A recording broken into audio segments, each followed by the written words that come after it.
ख़वातीन हज़रात, welcome back to another episode of thought behind things. जैसा कि आपको पता है, हमारी आजकल एंडेवर के साथ सीरीज चल रही है जहां पर we're looking for the 50 most exciting startups slash businesses in Pakistan, जिसमें से एक नाम ऐसा है। Personally I been hearing all about it for the past 2 years। बहुत ज़्यादा एक्साइटमेंट है, not just in Pakistan. I move to Dubai couple of years ago, and वहाँ पर एवरीबडी केप्ट ऑन सेइंग कि भाई, अगर if you're in Dubai and you're interested in startups, तो go look at the Maiko story, look at Maiko क्या कर रहा है, Maiko किस तरह से grow कर रहा है। And so I've had the pleasure of meeting the gentleman a couple of times at the Park Launch events in Dubai as well, which is a phenomenal platform, जहाँ पर बहुत सारे different पाकिस्तानी founders और VCs और all of the people जो कि इस वक्त पाकिस्तान के अंदर स्टार्टअप इकोसिस्टम में काम कर रहे हैं, उसको ग्रो करवाना चाहते हैं, they get together and they are able to connect with each other. तो वहाँ पे मेरी इनसे मुलाकात भी हुई थी। I was able to see behind the scenes कि एक्चुअली ये क्या हो रहा है, and since then I have been trying to capture the story, but unfortunately उस वक्त तक टाई अप नहीं हो सका। अब thanks to Endeavor we finally been able to make it work. आज हमारे साथ मौजूद हैं Umair Masoom, who is the founder and CEO of Maiko, which is a video streaming platform, if वो ज़ाहिर कंफर्म कर सकते हैं कि इसमें कुछ मज़ीद है भी, but it's not just a Pakistani platform at this point in time. It's a regional platform, multiple markets में वो operate कर रहे हैं, and personally I mean you guys have seen the different platforms। पिछले पिछले कुछ अर्सा पहले हमने बिगिन वॉच से भी बात की थी, उससे पहले तमाशा को भी हमने एक्सप्लोर किया था। बहुत सारे डिफरेंट प्लेयर्स आए हैं, nothing to say about the competition, but अगर मैं फिनेस की बात करूं, अगर मैं क्वालिटी की बात करूं, कि जहां पर मुझे पर्सनली ये लगता है कि okay now this is something that I see as a very real regional long term potential product, तो Maiko has been one of those, and I am curious to see कि वो आज कहाँ हैं और आने वाले वक्त में किस तरफ जा रहे होंगे। This episode of Thought Behind Things is presented in partnership with Endeavor Pakistan.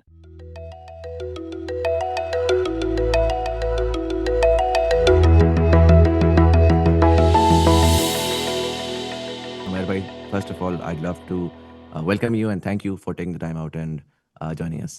Thank you, Muzammil. It's an absolute pleasure to be here, and so nice to be on this show. I've heard a lot of good things, so let's see how it goes. Zabardast. Before we start, I just like to know, थोड़ा सा अपने बारे में बताएं। Where were you born? Early life आपने कहाँ पे गुजारी? And what were some of the themes growing up that enabled you to be the sort of person you are today? Sure. So I was born in Islamabad. My dad used to be a journalist in an organization called Pakistan Television. He actually used to do two jobs in Pakistan Television and Radio Pakistan, and he was a journalist that stayed behind the scenes. Growing up, obviously we came from a middle class family. My parents were very passionate about sending me to the best school that they could find at that time. Bahria, which was a naval complex of Islamabad, used to be the target for a lot of parents because the education standard at that time was really good over there. So we ended up over there, me and my sister, obviously I had a hardworking start to my student life. And I used to be a good student for most part of my life. I was one of those people who would be first in class, but then there were a few years within that where I became slightly naughty, and I started exploring other things of interest as well. I was also into sports a lot. So I used to play football most of my life, and later on I also started playing cricket. I think what really defined me as an individual was when we moved to Karachi. So right after my schooling finished, we moved to Karachi because my dad was actually one of the first employees when Geo News was founded. This I'm talking about 2001. And because he was a seasoned journalist, so he was part of that team. So we moved to Karachi. And then I think at that time I entered a university called CBM. I don't know why, I just ended up there. And I think in the third semester, while everyone was studying, and I actually was I had a 4 GPA for the first 3 semesters. So, I was like a super student for some reason. And then, this thing sparked in me whereby I was like, I need to also start working, and this is a person who's about to enter into his 4th semester. And I think that's where I started this struggle in my life, which was that I was that rare student who was already working. People were, in their 4th semester, they were enjoying, obviously. I also had friends But this, additional drive that I have, I still don't understand why I had it. But I started my career early. I entered into media sales. It started with actually me selling ads for a magazine, which was an auto magazine, and this actually included me going to showrooms across, Khalid bin Walid Road and actually booking classified ads. And I think that journey really built me. After that, I was basically hired by one of the leading broadcasters in Pakistan. Again, in ad sales and marketing. That was my entry into media. And again, it's very strange because this was not planned, the only reason why I ended up for that magazine doing sales was because I wanted to do a job, and I wanted to earn money before my friends. And I think that led me into a media career, into sales and marketing. But the hustle which came into my personality during that period, because, I had to run between university and these jobs. Sometimes what would happen was that I had a client meeting at 3 p.m. and I had a class at 2 p.m., and the class would actually end at 3:30 p.m., but I had to leave half an hour before. Sometimes, I could have to skip a class, right? And I was taking help from friends to make sure that, somehow मेरी attendance भी लग रही है और मैं university में भी present हूँ और मैं office में भी present हूँ. And I think this is a very weird story because, usually लोग ये बोलते हैं कि यार जब आप university में होते हैं, you need to put your entire effort into, your educational journey. And do your MBA and then go for a job, find a blue chip job and everything. But my journey was very different, but it had a lot of hustle. And people, at that point in time, people used to make fun of me, कि यार क्यों इतनी मेहनत कर रहा है? But I think that really defined me as an individual, and it opened up paths for me that were very rare. And learning became like a constant for me after that because I was so ambitious. I always wanted to try something else, take a risk in my life. And I think आज जब मैं पीछे मुड़ के देखता हूँ तो मुझे लगता है that all of that has defined who I am today. Makes sense. मुझे एक बात बताएं, 2-3 अगर मैं इसमें कर सकूं. पहले तो ये कि it's not very common for people who are born and bred in Islamabad to end up in Karachi. Mostly अगर मैंने स्टोरी सुनी है तो मैंने IBA की सुनी है क्योंकि that's one institution जो कि up north लोग जो हैं वो उसको बहुत seriously लेते हैं. Otherwise, you have NAST, you have FAST, you have GIK close by, you have LUMS. Islamabad से लोग निकलते हैं, LUMS चले जाते हैं.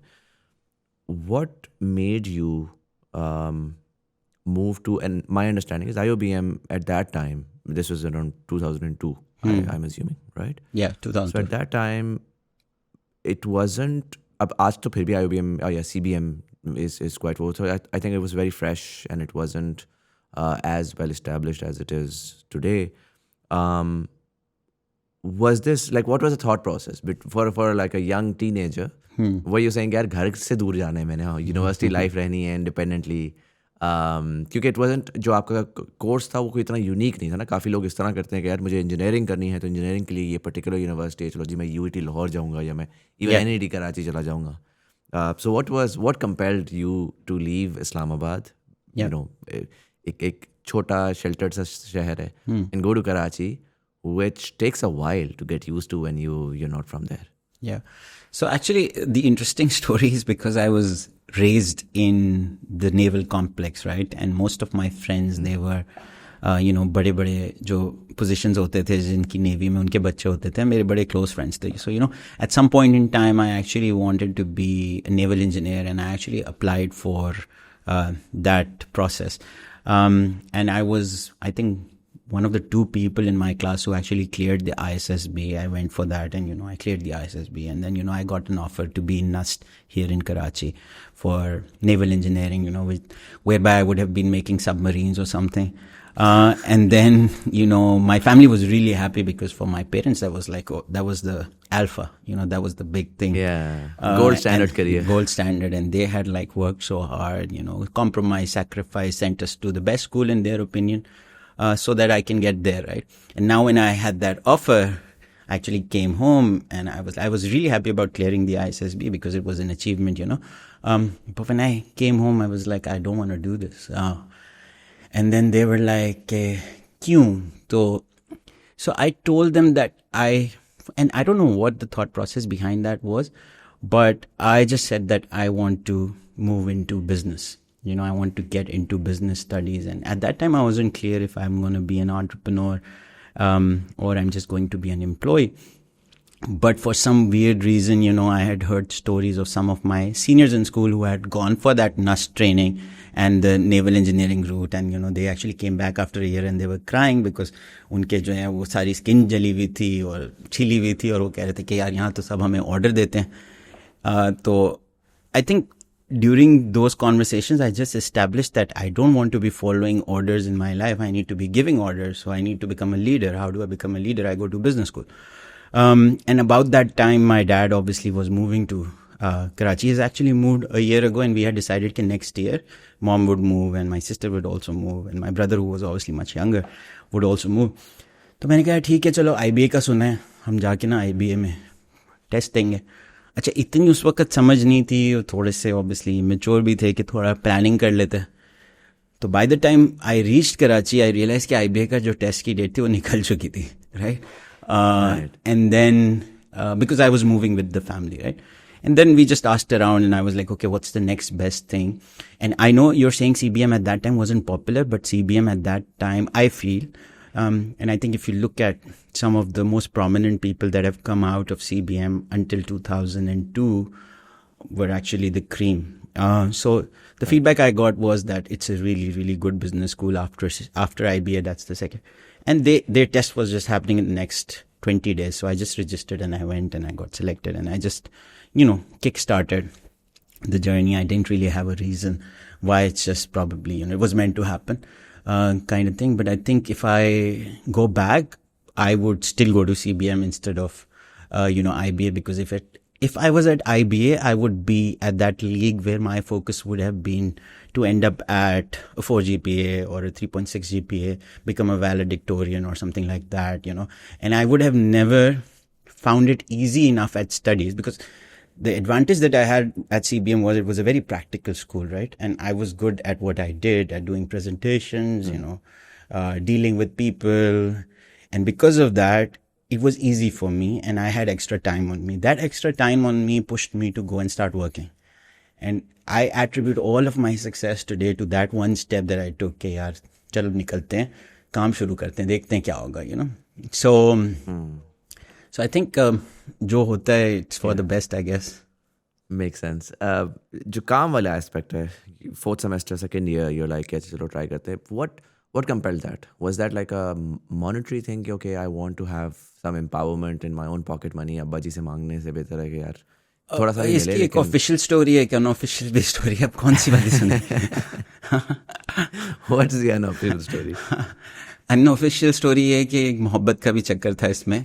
सो बट ऑफिशियल स्टोरी जो है वो मैं जो नॉर्मली अगर कोई मुझसे पूछता है तो मैं ये कहता हूँ कि यार obviously I came from a middle class family and I wanted to be an achiever and I wanted to move fast. But हाँ, there was a story in there of a girl जिससे मुझे time पे शादी करनी थी और वो मुझसे एज में थोड़ी सी बड़ी थी, like 6 months, and I was on a race against time for some weird reason. So yeah. Interesting. I mean, those sort of emotions are the greatest motivator. But the reason why I asked is because I feel like मैंने ना ये इतने सारे लोगों से बात करके I've realized there are certain things जो कि ना आपको नजर आती हैं branching out, success और not too successful के अंदर difference create होता है. जो आपने थोड़ी देर पहले बात की कि यार जनरल राउट जो है वो ये है कि यूनिवर्सिटी आए में तो यूनिवर्सिटी कंप्लीट करो, फिर उसके बाद बेशक मास्टर्स कर लो, फिर जॉब पकड़ो, फिर करियर परस्यू करो और फिर एक सर्टन पॉइंट पे निकल जाओ, which is fine. I mean I am not saying that's a bad route.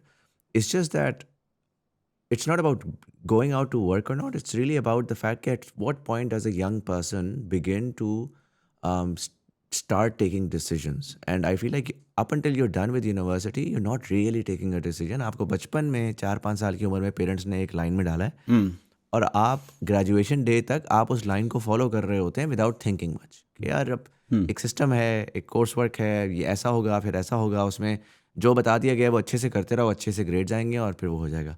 And then kids graduate at 23, 24, 22 और उसके बाद कोई बताने वाला नहीं होता. And now they're completely stuck and that's when they get really anxious. Sure. Because वो 24, 20, 22 साल बाद जाके ज़िंदगी में पहली दफ़ा एक तो उनको कोई डायरेक्शन नहीं है, दूसरा अब एक प्रेशर की आवाज़ है. On the other hand, people who begin to work 2-3 years earlier, they're not doing it with any pressure. They don't have anything. They're doing it because वो जो decision है ना, वो एक बहुत ज़्यादा वो अपने लिए ले सकते हैं, फ्री तरीके से ले सकते हैं. सो अगर आप फॉर एग्जांपल गए और आपने जाके जॉब पकड़ी, I think even finding a particular job would have been very different if you had graduated. क्योंकि उस वक्त आप सोचते हैं, like you said, blue chip company, मैं कॉर्पोरेट में जाता हूँ, मैं एंग्रो में जाता हूँ, मैं पीएनजी में जाता हूँ, and that would have been a different career path altogether. So the On the first other hand, job this would have- actually that I found, sorry to interrupt you, but this is very funny and relevant. So by the time I had graduated, I almost then made it into Unilever's, and I'll talk about that as well, because, every company then as a complete package, when I came in, I had a degree, and then I also had all of this experience. They wanted me. But initial जो पहली job मैंने जो की थी, which was a magazine called Motor Magazine, जिसमें मैं sales करता था. So वो actually उसकी जर्नी बड़ी सिंपल है कि डॉन का मैंने एक दिन सैटरडे को मैंने डिसाइड किया कि now I am gonna start working. जो भी मेरे ऑब्जेक्टिव्स थे पर्सनल, तो मैंने अखबार खोला, उसमें जो मुझे पहली जॉब नजर आई जिसमें वॉक इन इंटरव्यू था, that was motor magazine, and I just walked in and I got the job. So that's the simple journey. There is no selection process there. And for them also they were surprise कि यार ये इतना अच्छा एक लड़का जो है बोलने में भी तेज है, अंग्रेजी भी अच्छी बोलता है, कॉर्पोरेट क्लाइंट्स को भी जाके सेल कर सकते. कहाँ से आ गया? Because they were not expecting a person like me to come. So they were expecting someone who was probably doing classified sales at Junk Group and was going to come there for an increment. But yeah, that was fabulous for me because लोग मुझे कहते थे क्यों कर रहा है, और वही लोग बाद में.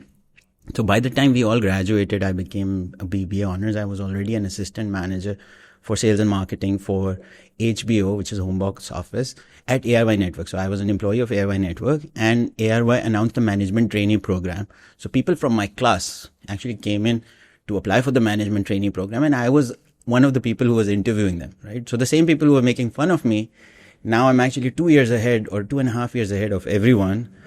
And I'm in a position, and that was a big re-endorsement for me, कि यार ठीक है, मतलब I went through a lot of struggle during that period of absolute chaos, but that really gave me an edge over everyone else.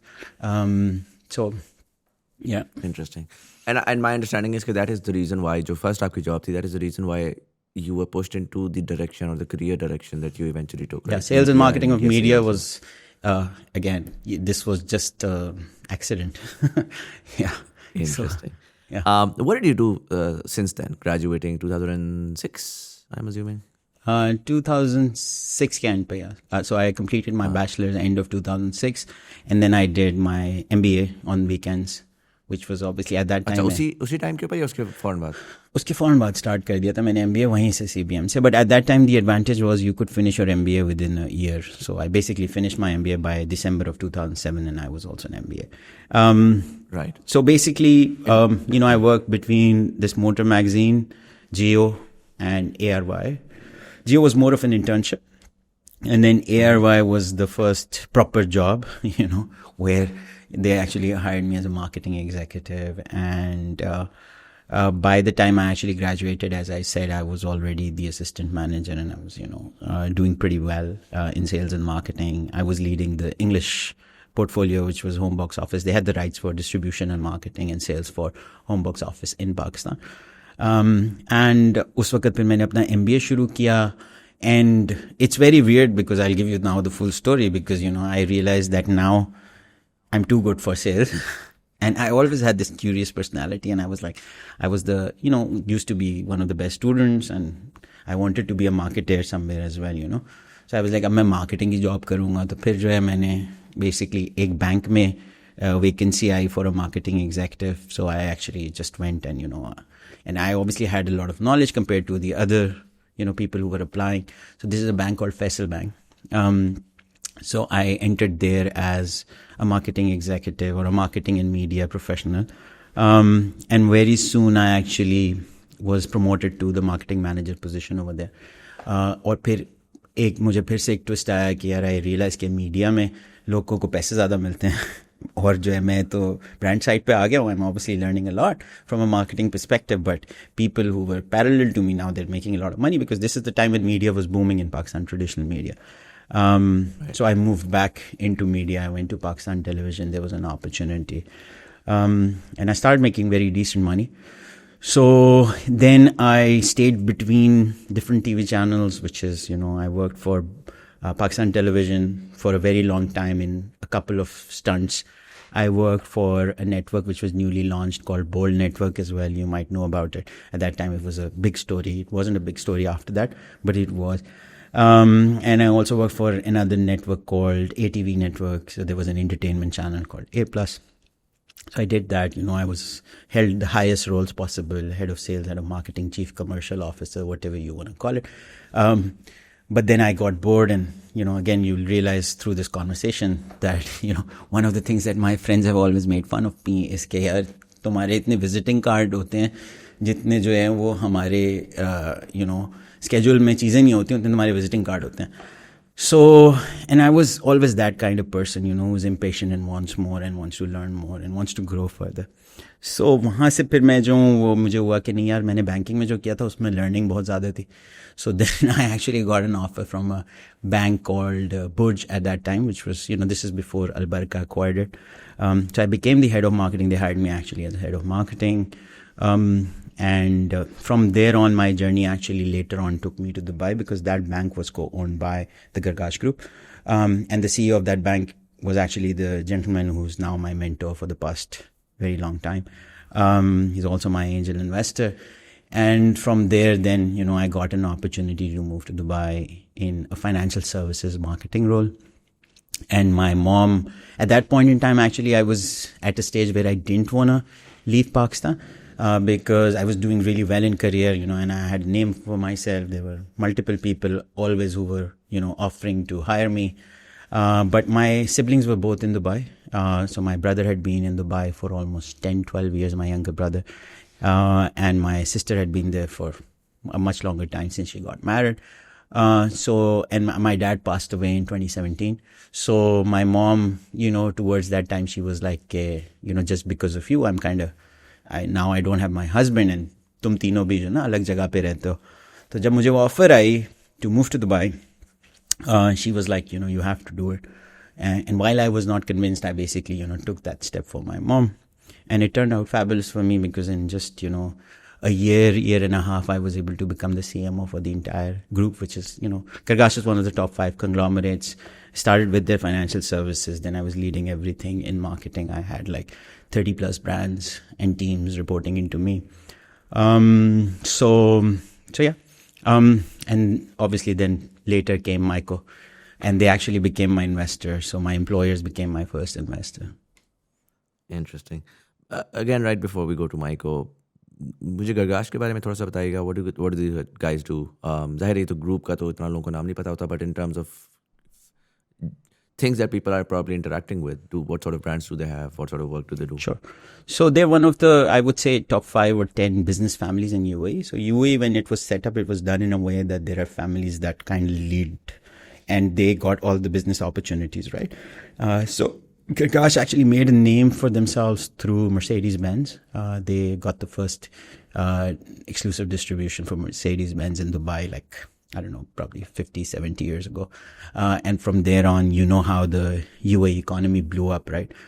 So because of that, they became extremely cash rich, and then they expanded into multiple other businesses. So in autos, they have Mercedes-Benz, Alfa Romeo, GAC, which is a Chinese brand. They have Blacklane, UAE. They have Sixt UAE. They have got a bunch of, heavy vehicles as well, trucks and heavy equipment and a lot of that. Then they have a very large real estate portfolio. They have hospitality. They have hotels like Waldorf Astoria. They have F&B. And they have a financial services company, which is the Man Investment, which is the one that I actually joined when I went. And they're into brokerage, and they're into asset management and wealth management, investment banking as well, IMA.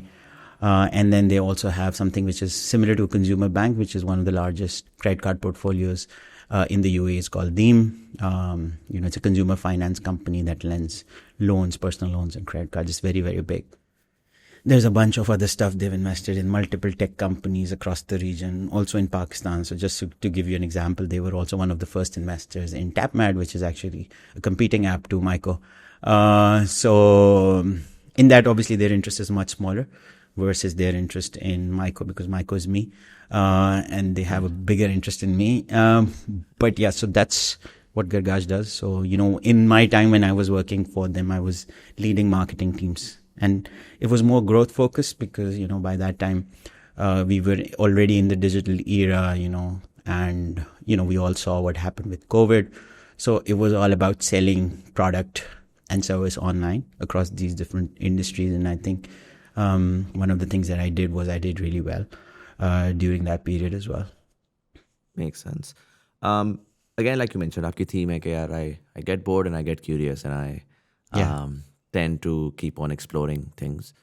Within that context, though, for a kid who comes from Islamabad, Pakistan में आपके एक certain imagination होती है, ये करूँगा उससे मुझे ये मिलेगा, ये मैं इस पॉइंट के ऊपर मैं एग्जिट लूँगा और मैं अपनी ज़िंदगी कंफर्टेबली गुजारूँगा, राइट? वो अगर मैं उस कॉन्टेक्स्ट में देखूँ तो आपने ऑलरेडी कॉर्पोरेट के अंदर you were quite big. Dubai in that way was probably beyond what the 18-year-old Umair could have imagined. कि ना सिर्फ दुबई जाना, and you were in your early 30s, I am assuming at the time, और mid 30s at the time. Dubai जा कर के the role which is like a group CMO across all of these different brands and products. There is a certain, yes, one can be super confident, one can be super वो कि यार ठीक है, लेकिन कहीं ना वो कहता है कि यार you know what, this is too good to be true, I need to stick to this. So एक आपको चीज़ खुद से रोकती है to look around even, but doing your own thing is just crazy, right? Where you're just like, yaar, am I being ungrateful? I've gotten all of this, and especially जब आप UAE जाते हैं, क्योंकि my understanding is your stint at Gargash was 2 years. No, in total it was around 3 years. 3 years. जो UAE वाला time था, was that 3 years? 3 years, yeah. 3 years, okay. 3, yeah. So 2-1 साल तो आपको I would argue के लगते हैं सिर्फ उस ecosystem को समझने में ना, वो तो so much happening, and then that to go there and switch is a difficult decision for a lot of people. My wife thinks that I'm crazy. She thought that I'm crazy at that time. She was like, yeah. And so yes, that's exactly what I'm curious, right? Ke, what did your wife think at the time? Ke, yaar, we have such a great thing happening. Please just do this for a few years. Let me have fun, relax. Because it's not easy. It sounds sexy. Oh, you have your own company, you have investment, you have valuation. But the money really dries up because now it's your thing and you have to be really, really responsible versus a corporate job, like a cushy corporate job. Yeah. What compelled you to make that transition? So again, I will go back to the original time where I actually started my career. I just got used to chaos, and I was doing like this thing at TED Talks, and one of the things that I said there is, and that truly is my personality, is that I feel that chaos is a part of my life, since then. And if there's not enough chaos, I'm not having fun, So, and as you said, that job was great. It was the peak of my corporate career. I was making a lot of money. I had the best cars. I mean, like working for Mercedes as a head of marketing, you can imagine, right? So everything that you want is there, but at the same time, there's no chaos. So it was just too structured for me, right? And I just thrive in chaos. Fortunately or unfortunately, that's my personality, right? And if you look at my journey in Myco as well, the moment Myco started becoming sustainable and great, and, alhamdulillah, I wouldn't say it's still a huge success, but it's heading in that direction. For the past 1 year, that chaos is again coming into me, and I'm actually working on other projects as well, which you will obviously find out about. I'm helping other entrepreneurs. I'm becoming their partner, their investor, getting involved with younger startups. So it's just me, and over time, I think I've accepted that this is my personality. Interesting. In all of this, Myco ka origin kya tha? Like, how was this like an investment banker style? कि यार number crunch किए, अच्छा जी ये है, market ने इस तरफ जाना है, youth बढ़ रही है, digitalization होनी है, तो चलो कर लेते हैं. Yeah, was there a different story here? So the different story is that, so in my personal capacity, I was always passionate about media because fortunately I ended up in media, and I got the experience of all across the landscape of media. I worked for all the media entities in Pakistan, from the state broadcaster to ARY to Geo to print media platform as well. And then obviously, since my dad was a media journalist, you know, I was also passionate about storytelling. I was a creative person. As a kid, I used to write with stuff like Tribune. So for example, I used to write with Tribune as an anon, so you wouldn't know, but you know, some of my articles were actually well read. And you know, थोड़ी बहुत मैं कभी-कभी शेर व शायरी भी करता था. So I was a creative person. So I had this thing in me for media. I always thought that, you know, media decides where a nation heads. And there's a lot of power in media, but at the same time, somewhere during my journey, I also became a crypto investor in my personal capacity. So 2016, 17, I read the Bitcoin white paper, and, you know, along with a few friends, I started investing here and there in crypto. By 2021, you know, I was in Dubai, so I would say I had some financial capacity at that time because I was in a decent job. I had, you know, some good credit card limits, and I had gone through a crypto cycle before. So I made some investments, and I was a beneficiary in 2020 and 2021. You know, I made decent money for, you know, a person at my stage. But I think in doing that, while I made money, unlike other people who made money in crypto, I think for them, crypto is a source of making them wealthy. For me, yes, it helped, you know, and I got beyond that stage where that's also part of the reason why I was able to take that risk, because, you know, I had certain financial standing at that time, which was thanks to crypto. But जो लोग crypto से अमीर होते हैं, मैंने generally देखा है, वो होते हैं जो ये बोलते हैं कि यार बस इट्स ओनली अबाउट मनी. मेरा थोड़ा पर्सपेक्टिव डिफरेंट था. मैंने ब्लॉकचेन को काफ़ी डिटेल में स्टडी किया, जो मेरे पास फ्री टाइम होता था रात में. And I think I was bought into the vision of Web3 as a whole, and the vision of Web3 is that everything needs to be decentralized. For the world to be better, every industry and every delivery, every consumer industry needs to be decentralized. There needs to be more empowerment for the end user, and the end user needs to ultimately become a co-owner in everything that happens. Right? So that's where the inspiration for Myco came from, because it was at the intersection of Web3 and crypto, which I was really interested in, and the possibilities of the blockchain and decentralization as a vision. Technology is secondary. First thing is always the vision, right? और अगर मुझे नहीं पता आपने कभी bitcoin के जो founder हैं जिनको आज तक सब ढूंढ रहे हैं, सतोशी, उनका वाइट पेपर पढ़ा है या नहीं पढ़ा, but I read that 8-page document like multiple times, you know, and every time I read it, I was like, this guy is trying to actually create a shift, right? Because he's trying to decentralize power, and create seamless capability to deliver financial transactions across borders, and, you know, remove the intermediaries, give power to the end user. It was a phenomenal idea, and the guy who did it, in my opinion, didn't do it because he wanted people to make money. You know, people just ended making money on that. So that thought process, when I kind of placed it on top of my understanding of media and streaming, I just, you know, came about with this idea that I felt that, you know, if the consumer can be empowered, if there is capability for people to actually become stakeholders in the platform that they consume content on, whereby they actually make money as well. If there is an advertising economy, then as a consumer also, I need a part of that economy. I should be able to invest also into that economy. मैं अगर stocks में और bonds में और cryptos में invest कर सकता हूँ, तो मैं नेटफ्लिक्स की एक सीरीज़ में क्यों नहीं इन्वेस्ट कर सकता, या मैं एक नए फिल्म मेकर को क्यों नहीं बैक कर सकता, मैं, you know, ICC world cup के डिजिटल राइट्स जो हैं या टीवी राइट्स जो हैं, उसमें क्यों नहीं मैं स्टेक होल्डर बन सकता, why can't I invest into that. So a lot of questions opened up, and the ultimate vision and thought of Myco came from that intersection between crypto, blockchain, and my understanding of media and my passion towards media. Interesting. So अगर मैं आज आपसे पूछूं कि माइको का what is Maiko, what how would you sort of define it? तो इसके भी दो जवाब हैं. यू नो, एक वो है जो मैं चाहता हूँ माइको बने, जहाँ से शुरू हुआ था, और एक वो है जो कि अभी बन गया है. ठीक है, और वही वाली मैं बात करूँगा कि बहुत सारी चीज़ें ऐसी होती हैं कि when you get into the chaos, you know, and बहुत सारे, यू नो, फाउंडर्स कभी आपसे इस पे ओपन नहीं होंगे, बोलेंगे नहीं हमने तो सोचा ही था कि ये बनेगा. But, you know, along your journey, you have to pivot certainly, and you have to keep your ultimate vision in mind. But at the same time, you need to realize कि भाई किचन भी चलाना है मुझे, लोगों को तनख्वाह भी देनी है, मुझे स्केल भी करना है, मुझे फंड रेजिंग भी करनी है. So I need to do what everyone is looking for, but I also keep the vision alive, right? तो पहले तो मैं बताऊंगा माइको क्या है जो मेरे दिमाग में है, यू नो. सो जो दिमाग में थॉट है वो बड़ी सिंपल है. वो ये है कि यार आज की जो इकोनॉमी है मीडिया कंजम्पशन की वो कम्प्लीटली ब्रोकन है in my opinion. There is 3 stake holders in that media economy. एक है कंटेंट देखने वाला which is a viewer. Second is the advertiser जो उसमें पैसे लगाता है. अभी भी majority of the content consumption is triggered by advertising, is funded by advertising. And third is the content creator, the person who is actually publishing content, producing content, someone like you. Currently ecosystem क्या है, इन तीनों के लिए journey broken है. जो content देखने वाला है उसको कमोडिटी बना दिया, उसका कोई रोल नहीं है. एज अ रिजल्ट उसकी लॉयल्टी नहीं है किसी भी प्लेटफॉर्म के साथ. They not loyal to any platform.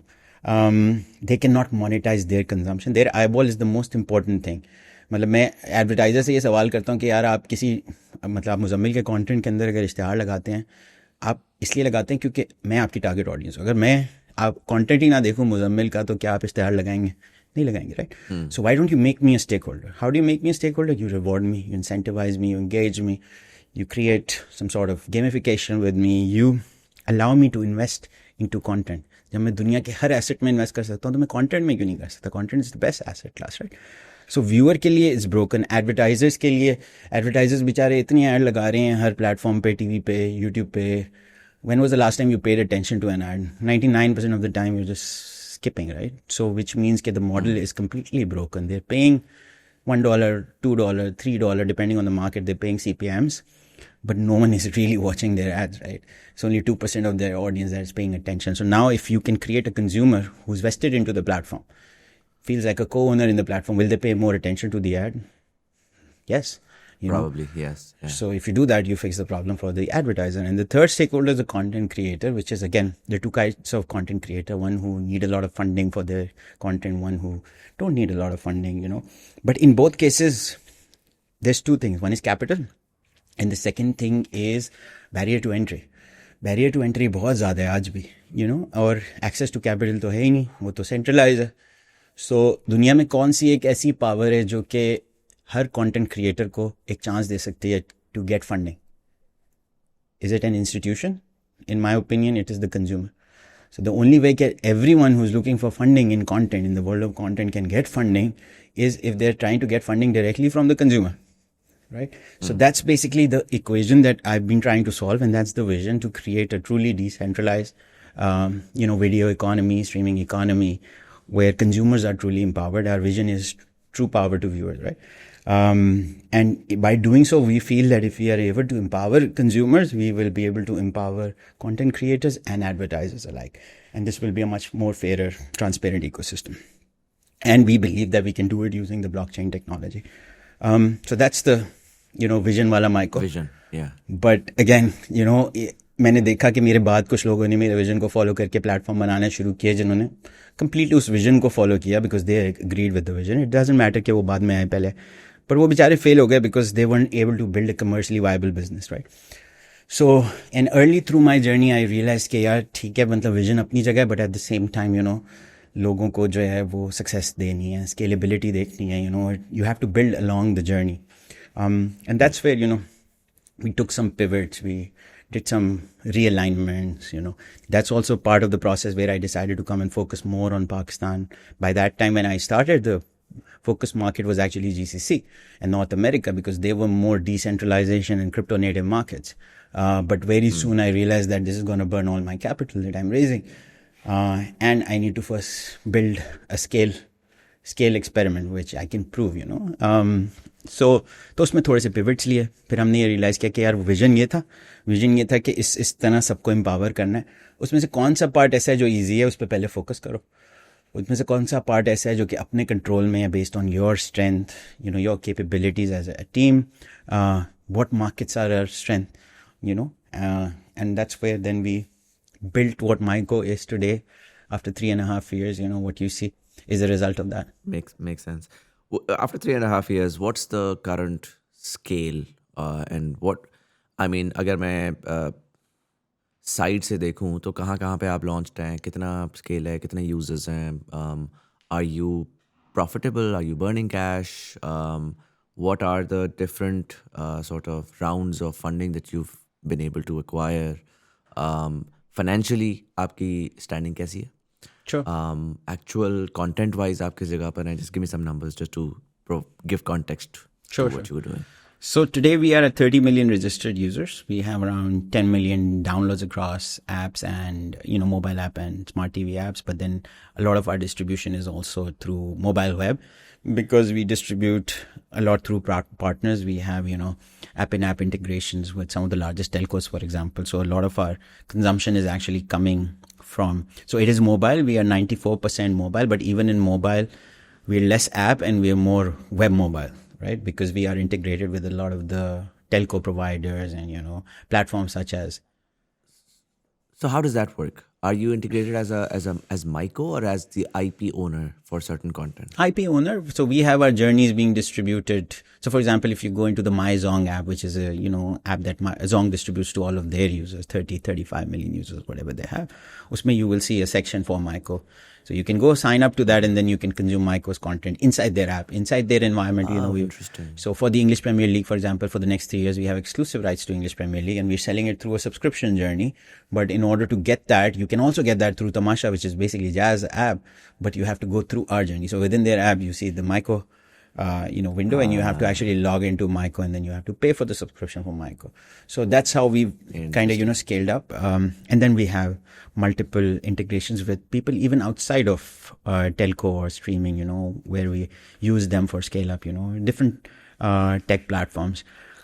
So that's how, we have a very high active registered users base. Then we have a monthly active user base. So our average monthly active users are sitting around 7 to 8 million.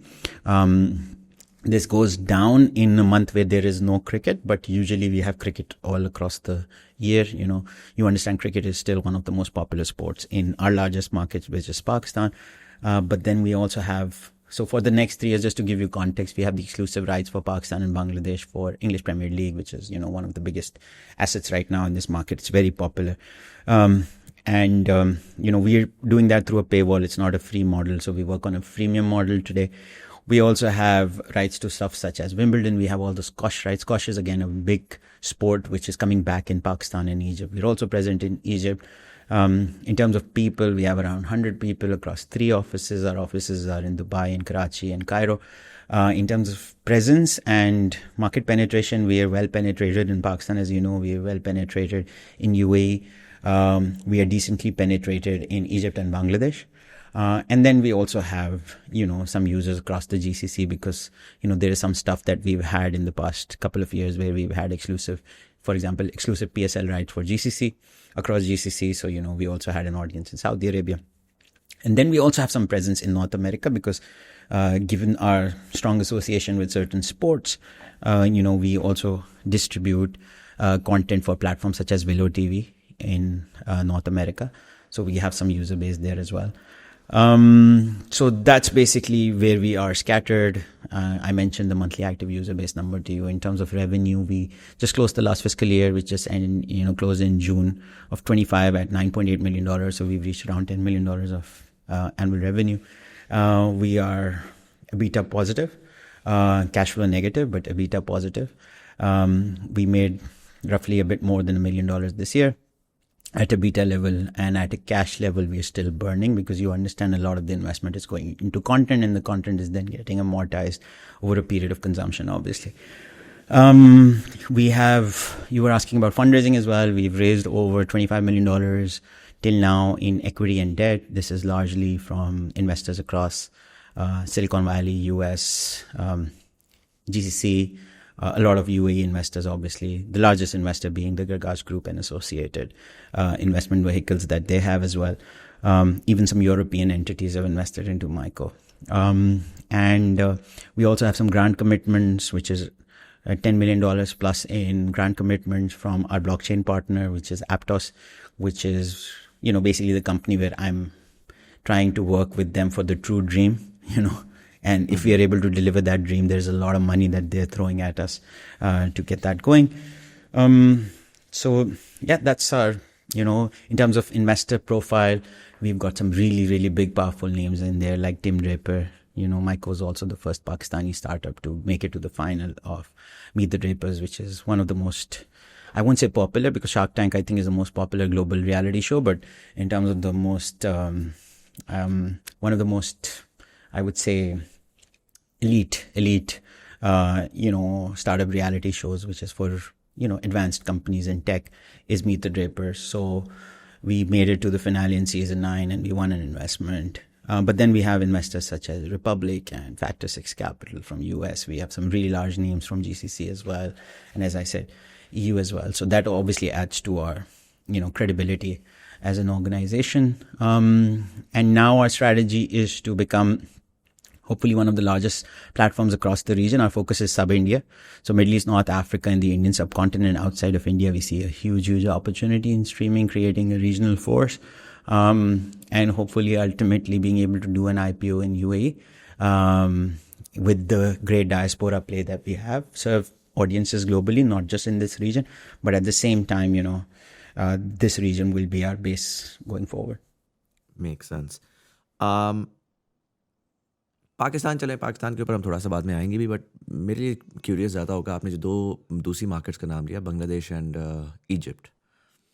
पहला तो ये कि जब मैं generally UAE में when I was speaking to people, even Pakistan में, there was a gold rush of let's go to Riyadh type. And so when you talk to people, वो सब यही कहते हैं कि सही पैसा तो जीसीसी में, फिर सऊदी मार्केट है, everybody wants the Saudi market, right? There is a lot of value addition and margin call there, जिसके ऊपर आप वो कर सकते हैं. It's a tough market, obviously, because it's Arabic media के अंदर it's a language plays an important role. But the markets that you've sort of identified, Pakistan, Bangladesh, and Egypt, are 3 struggling economies, 3 emerging markets with huge population bases. But it's not the most immediate thought in terms of business जो दिमाग में आती है कि इन markets को capture करते हैं जाके. Sure. पाकिस्तान की चले, हमें लैंडस्केप का समवॉट आइडिया है. बंगला और इजिप्ट में क्या चल रहा है वहाँ पर? For Pakistan they have obviously no idea. वहाँ पे कंपटीशन किस तरह का है, कितना, what are the major consumption patterns, कितने अरसे से वहाँ पे स्ट्रीमिंग चल रही है, नहीं चल रही? Tell me a bit about that. Sure. So I think, and I don't know, कुछ बातें मैं ऐसी भी करूँगा जो कि आपको जो है थोड़ी controversial लगेंगी, but when you're building a technology company, a lot of people think that product and tech is the most important thing. Yes, it is. But at the same time, your ability to maneuver things in the industry that you're talking about is equally important, right? And I just feel that while there's a lot of attention to Saudi Arabia and even UAE, obviously UAE is our home base and we know some really powerful people there have invested with us. But when you're trying to build a streaming platform in a market where the government directly or indirectly owns a streaming platform, you have very little chance of being big at that, right? And right. Unfortunately, whether you're talking about UAE, and इससे ज़्यादा मैं बात नहीं करूँगा because मेरे तो बहुत experiences भी हुए हैं.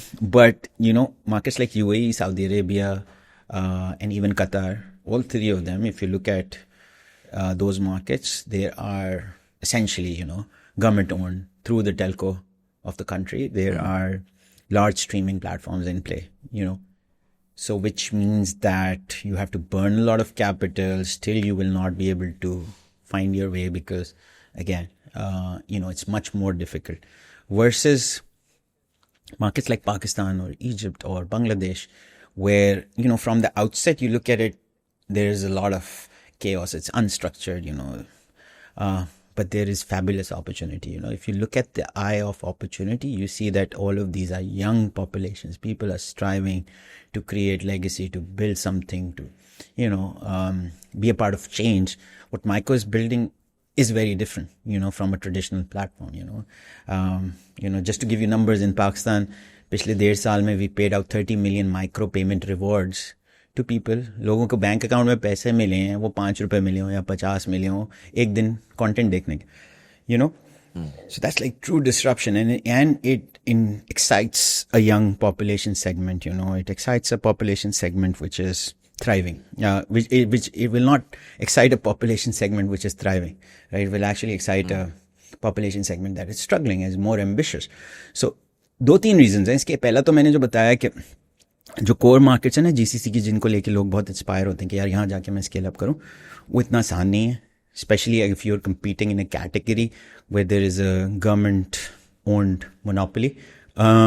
Whereas second reason is that you also need to look at your success, right? कि आपकी success story अभी पाकिस्तान की है. So जब मैंने 1-1.5 साल पहले decide किया कि यार now I'm going to expand into these markets, my big success story was Pakistan, right? So it is smart to look at populations and countries in the region to go first, which are similar to Pakistan, right? So that's the second part. And I think the third part here is also the IPO story, because ultimately my ambition is to become a global force and then to, come back to that vision of building a platform that goes and disrupts the YouTubes and the Netflix of the world, because we have a completely different proposition at scale. You have to first go public. Our best bet at going public is to build a regional story and go public in UAE, right? अब UAE में public जाने के 2 तरीके हैं. या तो ये है कि आपका UAE में consumer base बहुत बड़ा हो और revenue बहुत बड़ा हो, जो कि मैंने आपको बताया बहुत मुश्किल है because of what I just said. दूसरा तरीका ये है कि UAE में जो large population segments रहते हैं, उनके आप home country में you are a big brand, which means that when you do an IPO there, people are like, oh, I know Myco, right? So after India, which obviously India is a very difficult market to crack in terms of content, what are the 3 biggest nationalities in the UAE? Take a guess. That's Egypt, Bangladesh, and Pakistan. Exactly. So it is all, there's a method to all the madness that you see. And it all comes together, towards the end. Right. In terms of the model, the business model, right? So you go to the website and it seems like YouTube and Netflix had a child and Myco was born of sorts. And so I'm curious because there's a bunch of content that's available just to watch immediately with no sign up and no money being paid. And then there is obviously a subscription situation happening where you have exclusive content and live content and so on. So tell me about what the product in terms of business model looks like. Sure. And इसमें मुझे थोड़ा सा ये भी बताइएगा कि I was very curious to see, historically, I've been hearing about the streaming business for the last at least almost a decade. Because generally ना पाकिस्तान में या रीजन में भी startups चलती हैं because globally कोई startup होती है, right? So you either have like an Uber Careem story or like a WeWork and co-working space story or so on and so forth. And so Netflix has been around for a while and everybody's just like, why can't we have Netflix and localized Netflix? More so because it's not like Netflix is interested or seemingly interested in countries like Pakistan, Bangladesh and उस तरह से. Yes, they're in India. They're doing great work in India as well. But यहाँ पर हमारा content Netflix original नहीं आ रहा, content उस तरह से नहीं है. इंटरेस्टिंगली स्ट्रीमिंग बहुत सारे लोगों ने स्टार्ट की और स्टार्ट करके इवेंचुअली वो मैंने देखा कि जो क्यूरेटेड कंटेंट था उसके बजाय live content became the more major. वो आपने भी मल्टीपल टाइम्स बोला, तो sports big in watch fellow से बात हो रही थी, वो भी स्पोर्ट्स कर रहे थे. Is this a consumer behaviour problem? What's really happening here? So आज प्रोडक्ट आपकी क्या है, उसके अंदर क्या मेजर एरियाज हैं जिसको कंज्यूमर्स देख रहे हैं, मनी किस तरह फ्लो करता है? Sure. So we operate on a freemium model, and a freemium model basically means that you build scale with an AWOD business. So you offer the consumer as much content as you can for free. And usually the base is, there's a fly by the way. So, the base is usually that,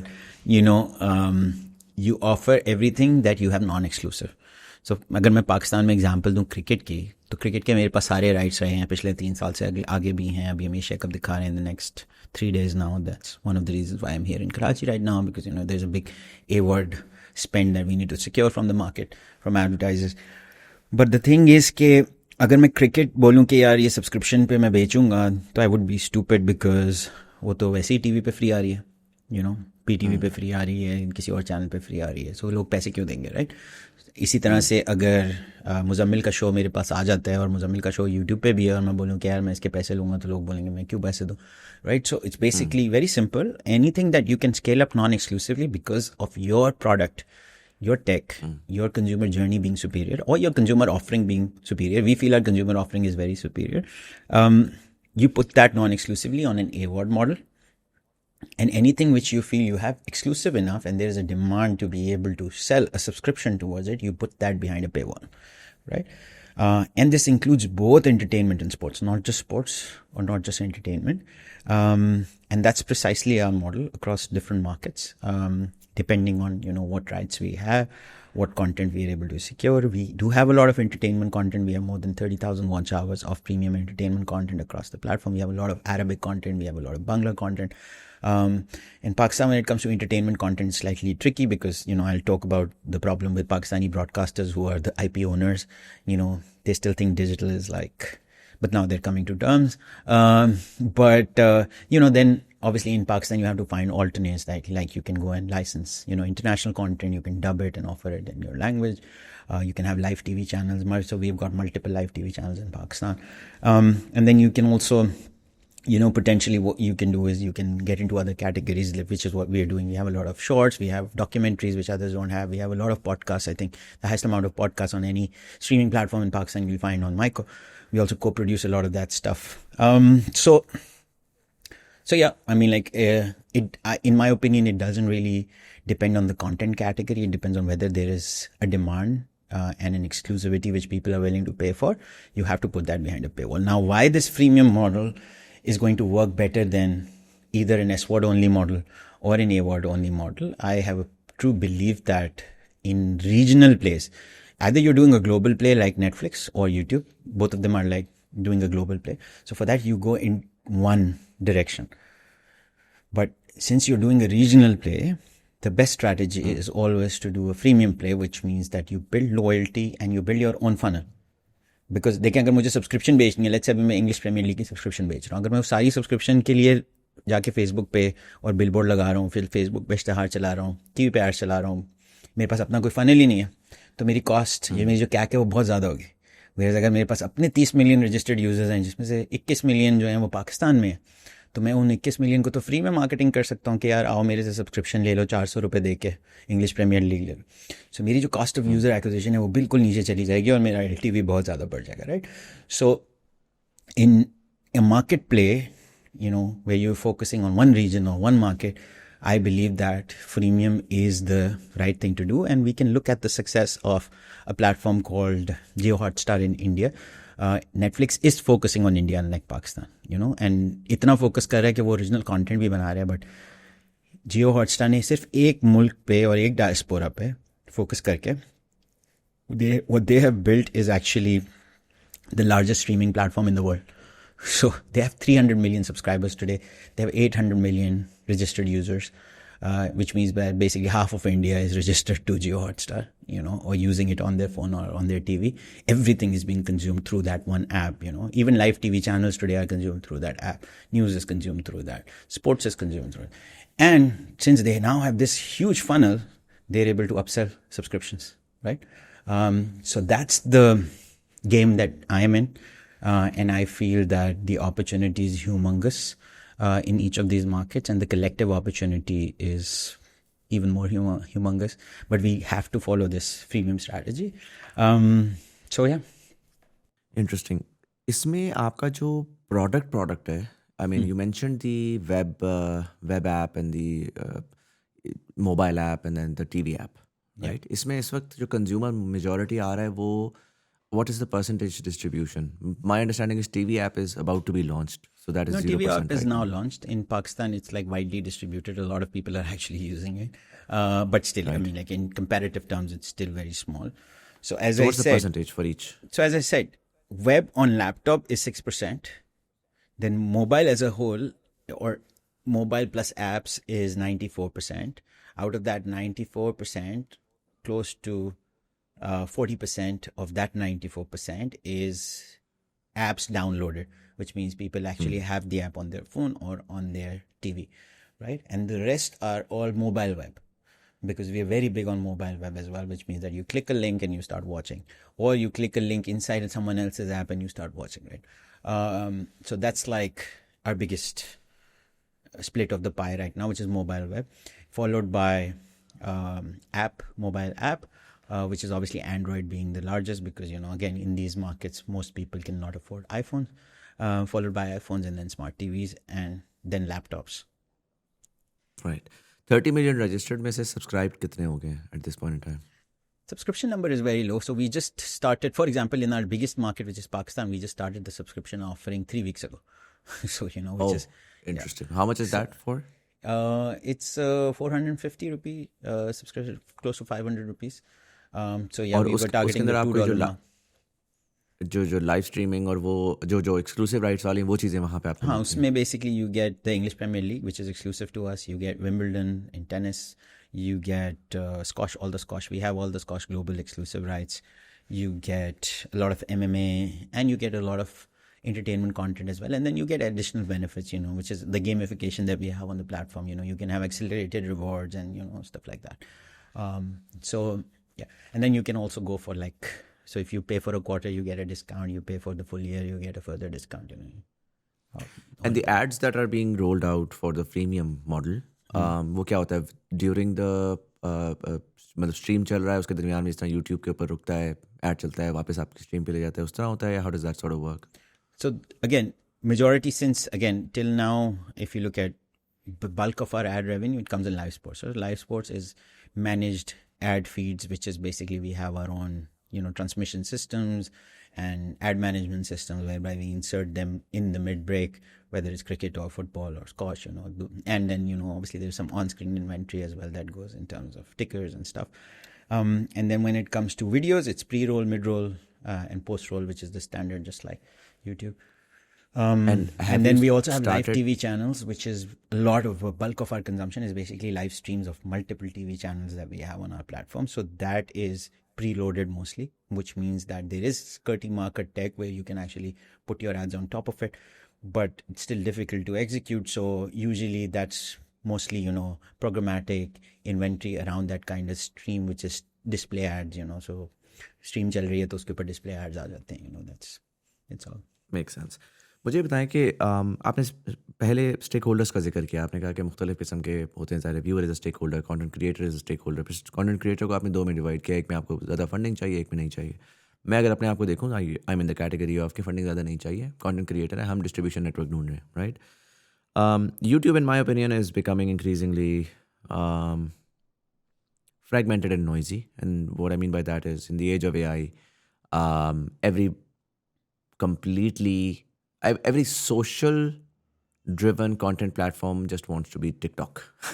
Yeah. And so it's become a weird space of, although अब खैर YouTube उसके ऊपर clamp down बहुत ज़्यादा कर रहा है, but still every person is competing with like this sort of trigger happy content जो कि लोगों को in a way addict कर रहा है to some sort of a high adrenaline stuff, जिसमें अनफॉर्चुनेटली उसका नुकसान ये होता है कि कन्वर्जेंस हमेशा लोएस्ट कॉमन डिनोमिनेटर पे जाती है, right? So quality takes a hit, and because if you are playing the views game, every individual is going to dumb themselves down to the most, जो सबसे ज़्यादा मेजॉरिटी को रीच आउट करे।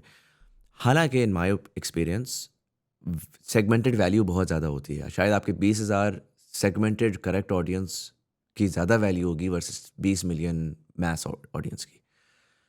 YouTube पे उसको ढूंढना मुश्किल होता है। ऑन द अदर हैंड अगर आप ज़्यादा टारगेटेड उसमें जाएं, अगेन द डिफरेंस इज के you would can put a short film on YouTube but you would always put a feature film on Netflix, right? Because you know the consumer is there for that particular reason. As a content creator who is also looking at कि distribution flows are changing, maybe the newer generation is spending more eyeballs elsewhere. What's the pitch for Myco? So एक मुझे pitch नज़र आ रही है, मैं कह रहा हूँ यार 30 मिलियन रजिस्टर्ड यूज़र है, इसमें मंथली एक्टिव पता नहीं कितना होगा, बट मैं assume करता हूँ, लेट्स से नंबर फेंकता हूँ, 10 मिलियन मंथली एक्टिव है, वो बंदा कहीं ना कहीं आ रहा है उसके ऊपर। App downloads are now increasing, so there is a notification value there as well. So अगर मैं यूट्यूब के ऊपर मिलियंस ऑफ कंटेंट पीसेस के ऊपर compete कर रहा हूँ, तो यहाँ पर फ्रीक्वेंसी उतनी नहीं है। बंदा जब एक कंटेंट देख के फारिग हो रहा है तो द आइडिया कि मैं उसके होम पेज पे लैंड कर जाऊँगा या मैं नोटिफिकेशन में उसके पास पहुँच जाऊँगा, शायद I will have a better chance in a more exclusive catalog. Even brand equity wise, I think it makes a lot more sense. Business wise, is there a pitch right now for that sort of a content creator to now begin to diversify and add their catalog, for example, to the platform as well? So again, I'll go back to the long-term goal and what the exact status today is, which is unfortunate, but that's the status. So from a vision standpoint, ultimately हम जो stakeholder mapping की मैं बात कर रहा था, we are trying to bring the viewer to become a stakeholder. What that does is solves the biggest problem for content creators today. अभी दुनिया में जो मसला है ना मुजम्मिल, वो ये है कि आप तो बहुत अच्छा content बनाते हैं and you're like a legend in your category, but आज आप स्कूल से निकल रहे हो, बच्चा यूनिवर्सिटी से निकल रहा हो, आप उससे पूछें क्या करना चाहते हो, पहला जवाब ये देगा content creator, YouTuber, TikToker, So unfortunately we've been heading into a position where हर कोई कंटेंट क्रिएटर बनना चाहता है. तो मेरा जो पॉइंट ऑफ व्यू है ना, वो जो आपको जो लैग नज़र आ रहा है वो यूट्यूब में, वो यूट्यूब का नहीं है, वो जो स्टेक होल्डर मैपिंग है उसका प्रॉब्लम है. बिकॉज अगर हर कोई कंटेंट क्रिएटर बन जाएगा तो कंटेंट देखेगा कौन? Who is going to be the genuine audience who comes and watches content? तो अगर मुजम्मिल को देखने वाले सारे वो हो जाते हैं जो खुद अपना पॉडकास्ट बना रहे हैं, तो वो मुजम्मिल से जो है ना इंस्पिरेशन लेने के लिए उसको देख रहे हैं, और जो जेन्युइन व्यूअर है जो एक्चुअली आपके कंटेंट में इंटरेस्टेड है वो तो है ही नहीं. That's the problem. How do you solve for that? You make them a part of your community. So, our ideological pitch to content creators is, what Maiko is trying to do is, we are trying to make your viewers a part of your economy that you create, which means we are allowing you to enable the creation of a closely knit community of consumers who are vested with your interest because now they have an interest. हमने शुरू में, अब मैं reality बता देता हूँ, हमने शुरू में जब माइको लॉन्च किया तो हमने ओपन सोर्स रखा, which means that we wanted to compete with the YouTubes, and we wanted to solve for this problem, and we created a model whereby we said कि यार, so YouTube अभी ये करता है कि उसको अगर 100 रुपये मिलते हैं ना ऑन एड रेवेन्यू, तो वो आपको बोलता है कि वो आपको आधे दे रहा है, आधे खुद रखता है एज अ चैनल ओनर. अब वो भी बोलता है आई डोंट ट्रस्ट दैट, वो पता नहीं कितने देता है, कितने परसेंट देता है, because there is no trackability on that. They don't have a blockchain ledger where you can actually go and see how much they made and how much they gave you, right? So it's basically up to them. But let's say वो 50% भी दे रहे हैं. हमने जो model promote किया, हमने बोला यार हम सिर्फ कॉस्ट ऑफ इंफ्रास्ट्रक्चर रखेंगे. We create a decentralize environment for third party content. You come and upload your content. 100 रुपये गिरेंगे तो उसमें से 10 रुपये की ऑलमोस्ट कॉस्ट बनती है, जो इंफ्रास्ट्रक्चर की कॉस्ट है वो हम ले लेंगे. बाकी पैसे हम आपको ज़्यादा देंगे उससे जो यूट्यूब देता है. यूट्यूब 50 देता है, हम 60 देंगे. बाकी की 30 हम आपकी ऑडियंस को देंगे. Right. Interesting. And that was true disruption, because that would have helped you create your own community which will grow with you, which will market your content for you outside, and then, they will resonate with your mission, but again, unfortunately, अब जो इसमें reality आ जाती है वो ये कि जो UGC content की जो category है उसको scale up करना for someone who does not have their own programmatic ad network is very difficult, right? Because YouTube has their own programmatic ad network, which is Google. We, a platform like us, if we have to scale up on UGC, we have to rely on Google's ad network, right? And it is not in Google's interest that someone who's trying to disrupt the entire ecosystem and actually reward the consumer and change the dynamic. तो वो जान के फिर हमें ऐसा CPM देंगे कि हम compete कर ही नहीं सकते उनके साथ. फिर ना आपको पैसे मिलेंगे, ना जो है आपके व्यूअर को पैसे मिल पाएंगे, ना प्लेटफॉर्म को कुछ रिटर्न मिलेगा. इनफैक्ट हमारी इंफ्रास्ट्रक्चर की कॉस्ट भी नहीं रिकवर हो पाएगी. So that was the, again that's why I am saying, vision ये था. बट अनफॉर्चुनेटली अभी जो एग्जिस्टिंग स्टैंडिंग है उसमें we don't have local programmatic genuine ad networks at scale जो कि बाय साइड और सेल साइड दोनों को मैनेज कर सकें. But there is movement happening in that direction. So right now we decided कि यार जब तक ये प्रॉब्लम सॉल्व नहीं होता तो हम ज़रा प्रीमियम कॉन्टेंट पे फोकस करते हैं, जो कि हमने लाइसेंस करना है या हमने खुद बनाना है या किसी के साथ मिलके बनाना है, और अभी फ़िलहाल जो UGC वाली जो कैटेगरी है उसको, but that doesn't mean we are not focused on it in the long run. We just need that ad network issue to first be solved, and then we will come In back terms to it. of, makes sense. In terms of the ad network issue, right? So, do you know if that problem is being solved? And what, उसका सवाल मेरा इस तरह से है कि at least base infrastructure तो उसका बना हुआ है. 2 4 5 कंपनियां हैं जिनके पास सारे ऐड आते हैं, और बना जो भी रहा है वो आएगा उनके पास. उन्होंने आगे उसको 25 30 40 चैनल्स को देना है, 50 चैनल्स को दे देना है. तो हमें daily day in day out हमें पता है कि कितने एड्स आ रहे हैं, कितना उसका पैसा है, कितना उसने आगे लगना है. अब मुझे पर्सनली ये बात समझ नहीं आती कि अगर एक ऐड ने रात के 8 बजे के जियो न्यूज़ के उस पर चलना है, तो थियोरेटिकली स्पीकिंग वही सेम ऐड जो है वो एक पॉडकास्ट से भी चल सकता है. right? Like it's not that big of a problem statement कि यार एक पॉडकास्ट चल रही है उसको दरमियान में रोको और रोक के उसमें एक एड रोल चलाओ और फिर उसके बाद उसको वापस ले जाओ.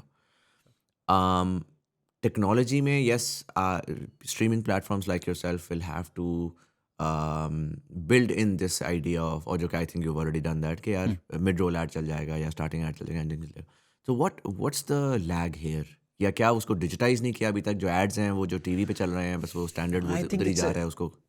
Yeah, very good question by the way. ये मुझसे कभी किसी ने नहीं किया, you know, and I know the root cause of this. So it's a chicken and egg situation because the problem is कि हमने यही प्रॉब्लम हमने लाइव स्पोर्ट्स में या प्रीमियम कंटेंट में, अगर आज मुझे ARY अपना कंटेंट दे देता है, ड्रामे दे देता है, तो मैं जाके अपने ही एड नेटवर्क पे जो मैंने खुद बनाया है, लोकल एड नेटवर्क, उस पर मैं उन 50 एडवर्टाइजर से बिजनेस कमिटमेंट ले सकता हूँ, ठीक है, और मैं उस इकोनॉमी को फंड कर सकता हूँ बिकॉज उस ARY के ड्रामे के ऊपर या ICC के राइट्स के ऊपर या इंग्लिश प्रीमियर लीग के ऊपर the advertiser is willing to pre commit funds, right. Whereas आपके पॉडकास्ट के ऊपर the advertiser wants to have an automated engine which delivers, right? And that automated engine is a different business altogether. That's not my business. Someone else has to build that ad network. The moment that ad network is ready, which is other than Google, then I can integrate with it. But जो मैंने खुद बनाया है अपना system जिसमें मैं खुद से इन्वेंट्री बेचता हूँ जाके, वो तो मैं कंटेंट के बेसिस पे बेचता हूँ कि यार ये देखें हमारे पास ये वाला कंटेंट है, इसमें आप इतनी कमिटमेंट करेंगे, सो इस कमिटमेंट के साथ जो ना we are gonna build scalability and वो तो मुझे समझ आ गया, but they're not willing to bet on UGC. The problem is the advertisers here, वो जो chicken and egg situation है ना, वो क्रिकेट के ऊपर तो प्री कमिट करने को तैयार है, वो ARY के ड्रामे के ऊपर भी प्री कमिट करने को बिकॉज दैट्स पॉपुलर, बट वो जो है वो मुजम्मिल के पॉडकास्ट पे प्री कमिट करने को तैयार नहीं. अगर वो तैयार हो जाएं तो हम मैनुअली इनेबल कर सकते हैं इस ट्रांजिशन को. नहीं, क्योंकि मैं the reason why I ask is look we are seeing ये जो आपने कहा ना प्री कमिटमेंट, ये तो एक इलेक्ट्रॉनिक मीडिया का मॉडल है ना कि उनको प्रोडक्ट, वो थोड़ा सा प्रोडक्ट स्पेसिफिक जाते हैं कि ये प्रोडक्ट है, हमें 9 PM वाले इस टॉक शो के ऊपर जाना है, ताबिश हाशमी के टॉक शो पे जाना है, तो चलो जी उसके ऊपर हमने प्रोडक्ट वो लगा दिया, क्रिकेट पे जाना है उस पर लगा दिया.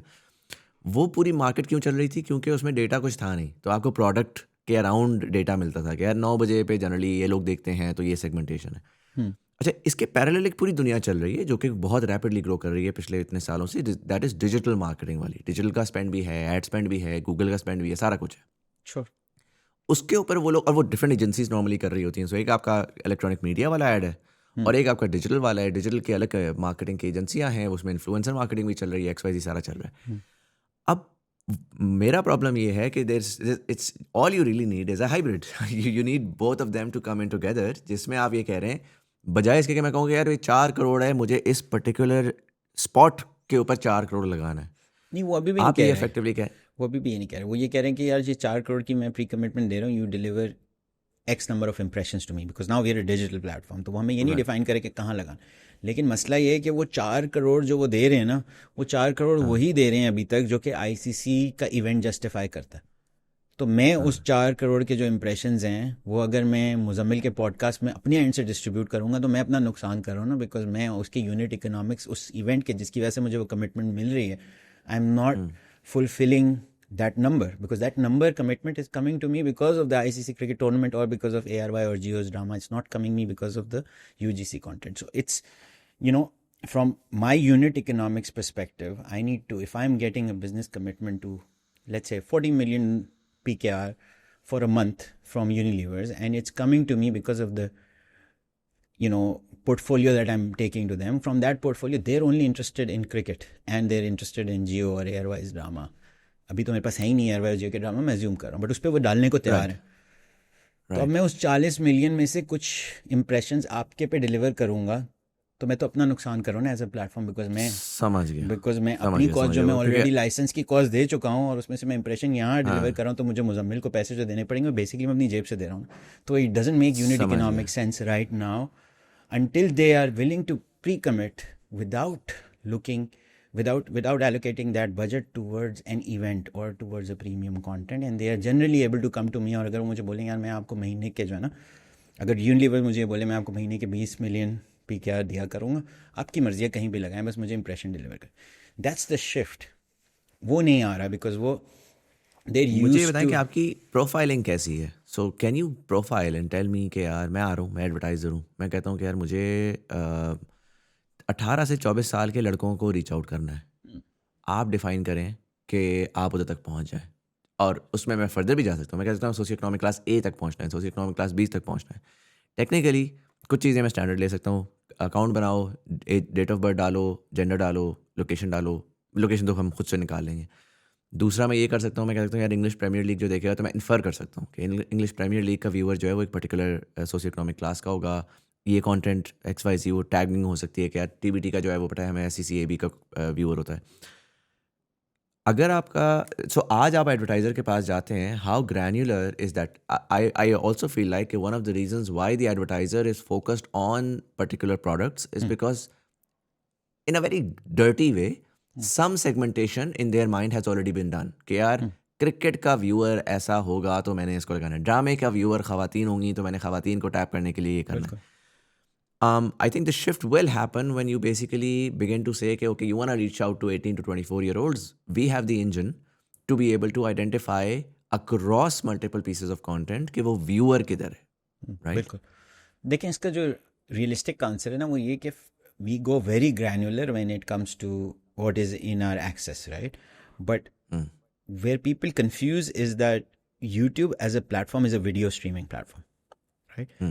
And Google का एक और product है which is DV360 or their programmatic ad network. That's a separate business. तो वो जो level of granular delivery YouTube पे मिलती है ना एक advertiser को, वो YouTube नहीं देता, वो Google का ad network देता है. तो मैं अगर एक स्ट्रीमिंग प्लेटफॉर्म हूँ और मैं इसमें अपना फोकस लगा दूं कि यार मैं उस लेवल की ग्रैनुलर रिपोर्टिंग करूंगा तो मैं फिर तो एड नेटवर्क बन जाऊंगा ना. उसके लिए भी मुझे सेपरेट फंडिंग चाहिए, एक अलग business. I can't do that. I need someone to build that ad network and say कि यार ये मैंने बना लिया, आप इसको इंटीग्रेट कर दें अपने प्लेटफॉर्म के साथ, and this is fair and this is not unfair to you like the Google network, and I will be really happy to do it. Now to answer your question, within our framework being a streaming platform, जिस level तक हम जा सकते हैं हम उतनी advertiser को detailing देते हैं on demographics, on everything. But again we can not compete with YouTube because we are not competing against YouTube, we are actually competing against Google's ad network and their reporting capability. So the reporting capability will come from the ad network. समझ रहे, हमने तो एक local अपना solution बनाया ना ad network का, but that's not an ad network, it's just a delivery. No, that makes sense. It completely makes sense. How much of that Google के I'm not necessarily saying कि आपको करना चाहिए, but I'm curious. Google की तो फिर एक monopoly है ना, क्योंकि वो जो एड नेटवर्क है और जो वीडियो नेटवर्क है, there is a lot of seamless data sharing that allows for the ad network to grow very rapidly. Sure. मैं जो उसमें ये कह रहा हूँ कि आज की तारीख में मैं जनरल कुछ तो निकाल लूँ, बट जो इन्फरेंस है, there is a lot of AI possibility of that कि जिसमें मैं पोटेंशियली आइडेंटिफाई कर सकता हूँ कि मेरा consumer based on registered user आया, उसके मैं अगर सिर्फ लास्ट 1 मंथ के पैटर्न्स निकालूँ ना, उसने क्या देखा है, उसका थियोरेटिकली मैं एक ऐसा इंजन क्रिएट कर सकता हूँ जो कि प्रिडिक्टिव तरीके से सेगमेंटेशन बना सकता है पूरी, कि यार ये मोस्ट लाइकली ना एक 17 साल का फैसलाबादी लौंडा है. क्यों? क्योंकि उसने ये सारा का सारा देखा.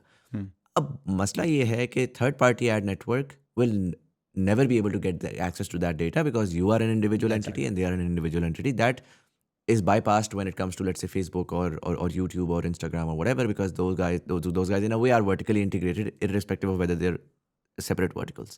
Sure. Is there a possibility to solve for that? Where, and again, this is something that generally across the startup ecosystem I've been speaking to people and कि लॉजिस्टिक्स है लास्ट माइल के अंदर, तो उनके मसले हैं अलग के, राइडर के मसले हैं, लोग जो हैं वो पैकेज. मैं उनसे कहता हूँ यार डेटा आपके पास है, can't you somehow package it in a way कि एक third party credit rating agency जो है वो आपका डेटा उठा करके कंज्यूमर्स को स्कोर कर सके. लेकिन वो हर बंदा अपना दरवाज़ा बंद करके बैठा, वो कह रहा है यार कोई कर ले मार्केट में आके, कैसे करेगा यार, डेटा आपका चाहिए, इंजन वो बनाएगा. So is there a way to solve for that? I think the way to solve for that is to encourage, creation of those capabilities.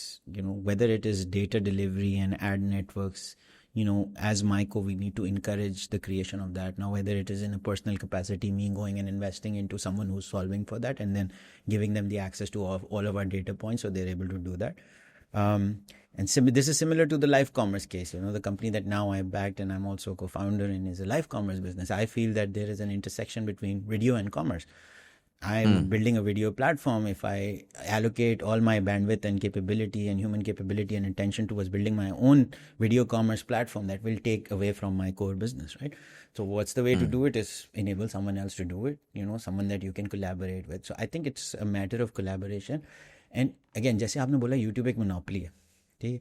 अब मैं आपको अगर बताऊं कि कितनी दफ़ा उन्होंने हमारी ऐप की मोनेटाइजेशन ही ब्लॉक कर दी, बिकॉज उन्होंने कहा कि यार ये आप कंज्यूमर को क्यों रिवॉर्ड करें, ये तो गलत है, because we are against their ideology, So, one thing I've learned, Muzammil, is that in the world that we live in, everything that is direct to consumer today, everywhere in the world, is a monopoly. Right? So you have to choose which battle to fight.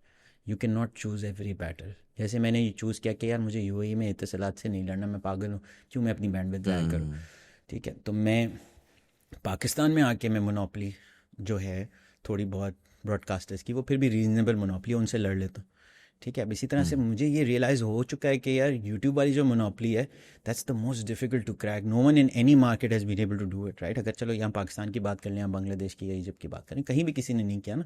Where Netflix की जो monopoly है, which is the premium content segment, या sports streamers की globally जो monopoly है, उसको लोगों ने in different region and markets crack किया है, राइट.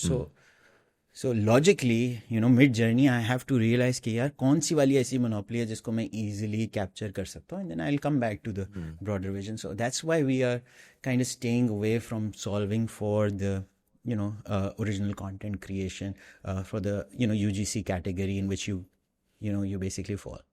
Makes sense. चलिए तो इसका जो प्रीमियम कंटेंट की बात करते हैं थोड़ा सा. And I don't know how much of that have you explored. Again, sports is you're big on sports. It's easy. The IP is easy. Unfortunately, जब हम इसकी प्रीमियम कंटेंट की IP की तरफ जाते हैं, I think the worst thing that happened when Pakistan was कि आपका प्रीमियम सारा YouTube पे चला गया, जो कि मुझे does not make any sense to me. I think they sell themselves short. They're just ruining so much value addition because dramas are going on YouTube and have vanity bragging metrics of 1 billion views that we have gathered and crappy payouts on that. But that is the reality कि आप कहते हैं कि यार मैं ARY के ड्रामे पे चला लूँगा. भाई ARY के ड्रामे पे मैं सिर्फ टीवी से कम्पीट नहीं कर रहा, वो तो सारा यूट्यूब पे डाल रहा है. और अब कंज्यूमर भी हुक हो गया, वो कह रहा है यार मुझे तो मुफ्त में मिलता है, मैं तो ट्यूसडे शाम को बैठती हूँ और मेरा टीवी पे मुफ्त में मेरे पास ड्रामा आ जाता है. Which is it's not an impossible problem to solve, but it's just I feel like कि जो शायद एक सोल्यूशन हो सकता था, it's going to now delay that for a few years और अ लॉट ऑफ ईयर्स, जिसमें आहिस्ता आहिस्ता, क्योंकि अब आदत हो गई है ना इंडस्ट्री को कि यार जब इजीली व्यूअरशिप सारी यूट्यूब से आ रही है, तो why should I go exclusive with Myco and then tell people के यार माइको पे जाकर के हमारा नया ड्रामा देख लो. अच्छा, पहले वक्त के अंदर जब ट्रांजिशन हो रहा था तो उसके अंदर टीवी का व्यूअर था, टीवी से उसको अगर ट्रांजिशन करना था तो टीवी पे आपने सिर्फ फेंकना था. जैसे ही लाइव आना था उस एपिसोड ने, तो उस पर नीचे लिखा आना था कि यार इसी एपिसोड को बाद में देखना है तो माइको पे देख लो. हर ऐड पे आना था कि माइको के ऊपर जो है ना वीडियो ऑन डिमांड पे अवेलेबल है या किसी भी स्ट्रीमिंग प्लेटफॉर्म पे. तो कंज्यूमर आहिस्ते से ट्रांजिशन हो जाता, सब्सक्राइबर बेस बढ़ती, सारा कुछ हो जाता है. ARY प्लस बना देता अगर उन्हें बनाना था, जियो प्लस बना देता, बट नहीं बनाया किसी ने, राइट. अब वो सारा कंज्यूमर यूट्यूब पे चला गया है. अब अगर आपके 2 ड्रामे ऐसे, मैं कहता हूँ यार मेरे सारे ड्रामे यूट्यूब पे आएंगे और 2 ड्रामे जो हैं वो मेरे माइको पे आएंगे, तो मेरा तो एक्चुअली कोई रनिंग स्ट्रीम ही नहीं है जिसमें मैं कंज्यूमर को ये बता भी सकूँ कि भाई बाय द वे जाओ और जाकर के माइको पे देखो. कंज्यूमर को लगेगा वो ड्रामा एग्जिस्ट ही नहीं करता for all intents and purposes, अगर वो सिर्फ माइको पे पड़ा हुआ है. So how do you imagine the entertainment space first, and second, what is in your opinion the way to then solve it? एक, क्या आप ये देख रहे हैं कि यार फिर हम ग्राउंड अप ओरिजिनल्स ऐसे बिल्ड करें जो इतने एक्साइटिंग हो कि फिर eventually people are forced to come to streaming? And again इसके, सॉरी थोड़ा सा मैं बह जाता हूँ अपने ख्यालात में, लेकिन एक मैं इसकी एग्जांपल देता हूँ कि recently one of the largest production studios in Pakistan reach out to me. उन्होंने कहा कि यार हम जो है ना एक हाइब्रिड कोलैबोरेशन करना चाह रहे हैं between conventional and digital, and हमने एक ड्रामा सोचा है जो कि सॉर्ट ऑफ इसी तरह ही है, कंटेंट क्रिएटर्स के अराउंड है और उसकी ये स्टोरी है और मुझे लगता है आप बड़ी अच्छी कर सकते हैं, तो why don't you become the showrunner for us and come up with the story and everything and we will build that. अच्छा, वो 1.5-2 हफ्ता हो गया उनसे, मैंने उनको अभी रिस्पॉन्ड करना है, लेकिन मेरे दिमाग में थॉट प्रोसेस पता है क्या चल रहा था? वो यही चल रहा था कि मैं बार बार ये सोच रहा हूँ कि ये टीवी वाले जो है ना, टीवी के लिए जो प्रोड्यूस कर रहे हैं, मैंने टीवी के भी ड्रामे देखे फिर जस्ट टू सी के क्या बन रहा है। और फिर मैं गया और मैंने मिसमैच्ड एक ड्रामा है बड़ा मशहूर इंडियन, मैंने वो खोल के देखा। अब वो टीवी वाला ड्रामा जो है और जिस ऑडियंस के लिए वो बन रहा है और जिस तरीके से वो बन रहा है, और जब मैं मिसमैच खोला, मैं एक टेक का बंदा हूँ, वो खुलते साथ ही उसमें जिस तरह कोडिंग चल रही है, गेमिंग की वो चल रही है, जिस लेवल के ऊपर उन लोगों का कॉन्वर्जेसन चल रही है, राइट। मैंने कहा यार ये मैं टीवी के लिए बनाने अगर मैं बैठूंगा तो मैं एक बैटल में हूँगा कॉन्स्टेंटली। वो बेचारा अच्छा आदमी भी हो क्या यार, मैं I open my self up, but उसका भी एक कंज्यूमर है जो कि मैस मार्केट आंटियाँ हैं, उनको नहीं समझ आनी अगर मैं उसको। So there's a weird, unfortunately, chicken and egg stuckness जिसमें हम फंस गए हैं। और इसमें मैंने I've had this conversation with so many people, content creators, filmmakers, and nobody has been able to solve this कि यार how do we reimagine the drama entertainment space? And somehow in all of those conversations, streaming is always at the heart and core of it कि यार streaming आके कुछ करेगी जिसकी वजह से कुछ होगा और सब बदल जाएगा, क्योंकि नेटफ्लिक्स ने बदला और प्राइम ने बदला और Z5 ने बदला। What are your thoughts on all of this? So again, such a passionate topic for me, and I'm so impressed that you have such a detailed opinion on all of this. अगर आप मेरी conversations without taking names, but people who run this industry, मैं उनसे पिछले 3-4 साल से conversations कर रहा हूँ, नाम नहीं बताऊँगा, और मैं exactly यही बातें करता हूँ। But इसमें एक इंटरेस्टिंग, मेरे एक बहुत अच्छे दोस्त हैं, ARY के CEO हैं जर्जीस, उनके साथ और मेरा एक पॉडकास्ट हुआ था। एक हमारे दोस्त हैं मुबारिस, पता नहीं आप जानते हो, उन्होंने बड़ा एक इंटरेस्टिंग पॉडकास्ट किया था, तो उसमें मेरी और उनकी बड़ी डिबेट हुई थी ना इसी टॉपिक के ऊपर। So I think my opinion on all of this is के चेंज जो आना है ना, ठीक है, वो आएगा उन्हीं की तरफ से ultimately who control the content industry in Pakistan, the entertainment content. And it doesn't matter कि वो फॉर्म ऑफ कंटेंट डिलीवरी क्या है, वो टीवी के लिए बना है 60 मिनट या वो डिजिटल फर्स्ट कंटेंट बना है 2 मिनट की एपिसोड। बट अनफॉर्चुनेटली जो मैं मोनोपलीज की बात कर रहा था ना, पाकिस्तान जैसी मार्केट के अंदर जो टैलेंट कैपेबिलिटी और डिलीवरी इंजन होता है ना फॉर प्रीमियम कंटेंट, वो लिमिटेड प्रोडक्शन हाउसेस के पास है।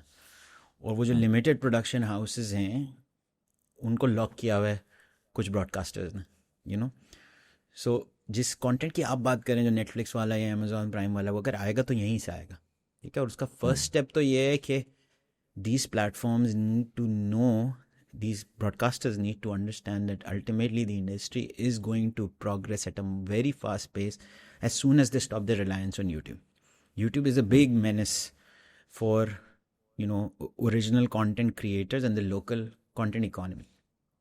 और उसकी मैथ्स आप किसी भी तरह से कर लें, आज की तारीख में obviously you look at the numbers that you make, but you don't look at the numbers that we lose as a content economy. मतलब अगर एक ब्रॉडकास्टर जो है वो साल के $20 मिलियन अगर कमा रहा है यूट्यूब से, ठीक है, आज, या $12 मिलियन कमा रहा है, तो उसमें से कितने वो कमा रहा है उनका ही कंटेंट जो कि बाहर जा रहा है, which is not being redeployed into the creative economy of Pakistan. If that money was redeployed, what is the level of content creation that could be done? मतलब वो फिर अभी अगर आपकी जो है वो 25 लाख पर एपिसोड का ड्रामा बनता है और उसकी जो मेजॉरिटी फंडिंग है वो आज आ रही है डिजिटल से, 50 to 60% पे तो अब चले गए फ्रॉम डिजिटल, बाकी टीवी से आकर।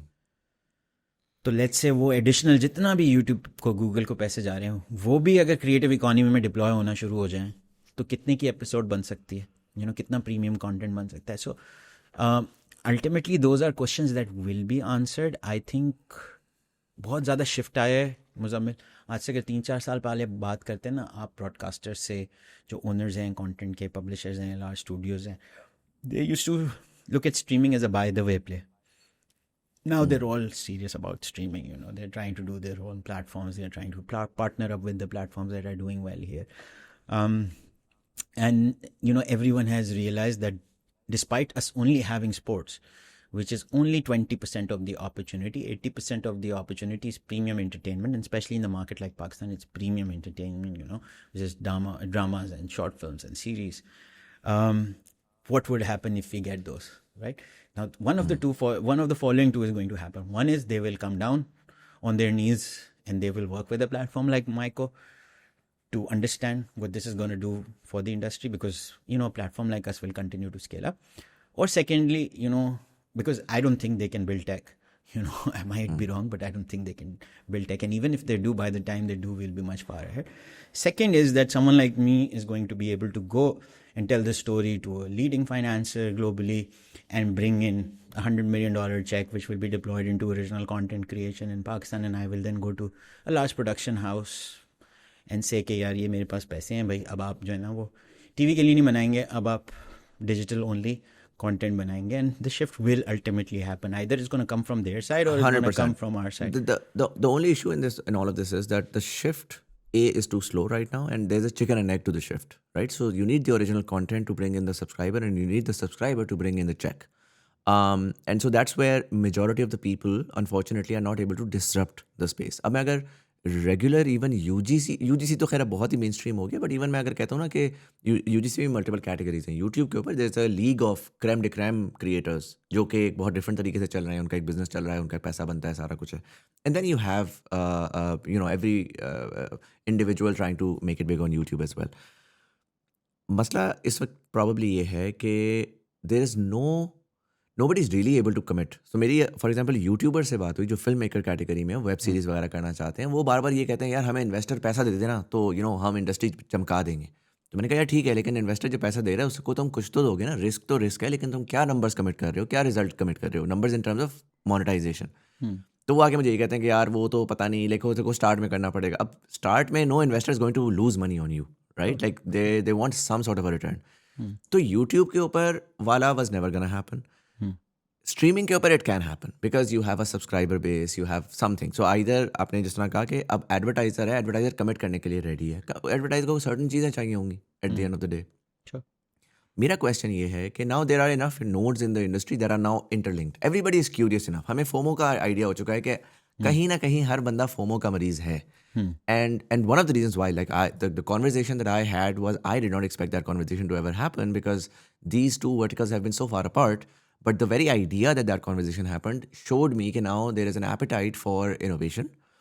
And people are ready to say, okay, we might not make a lot of money, but give us just enough to make sure that we can, from the first product, we can get the returns to make the second product, and we'll do that 10 times, and the 11th time it will be profitable, right? So the demand then begins to get created.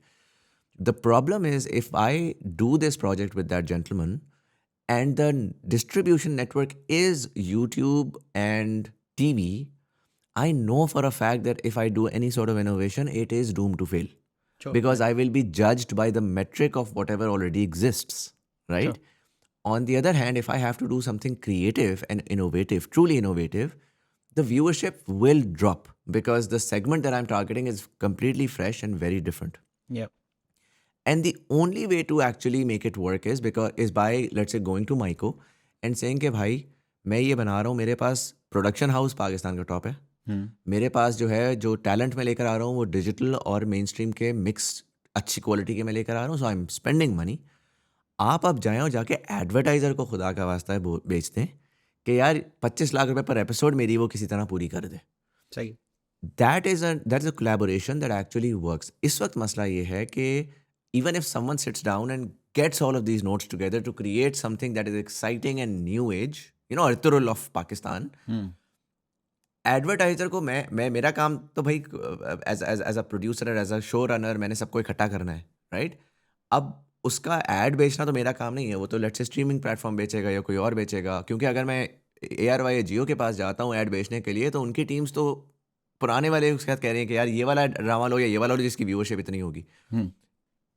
In that context, do you think कि हम उस जगह पे पहुंच गए जहां पर आप एक्सक्लूसिव एंटरटेनमेंट प्रोडक्ट्स को जो कि अच्छी डेवलप हुई हुई हैं उसको कम से कम रिटर्न ऑन इन्वेस्टमेंट दे सकते हैं? एक्स्ट्रा पैसा ना भी दें, बट कम से कम जितना पैसा इन्वेस्टेड है वो एडवर्टाइजर के थ्रू ला के दे सकते हैं. बिल्कुल दे सकते हैं.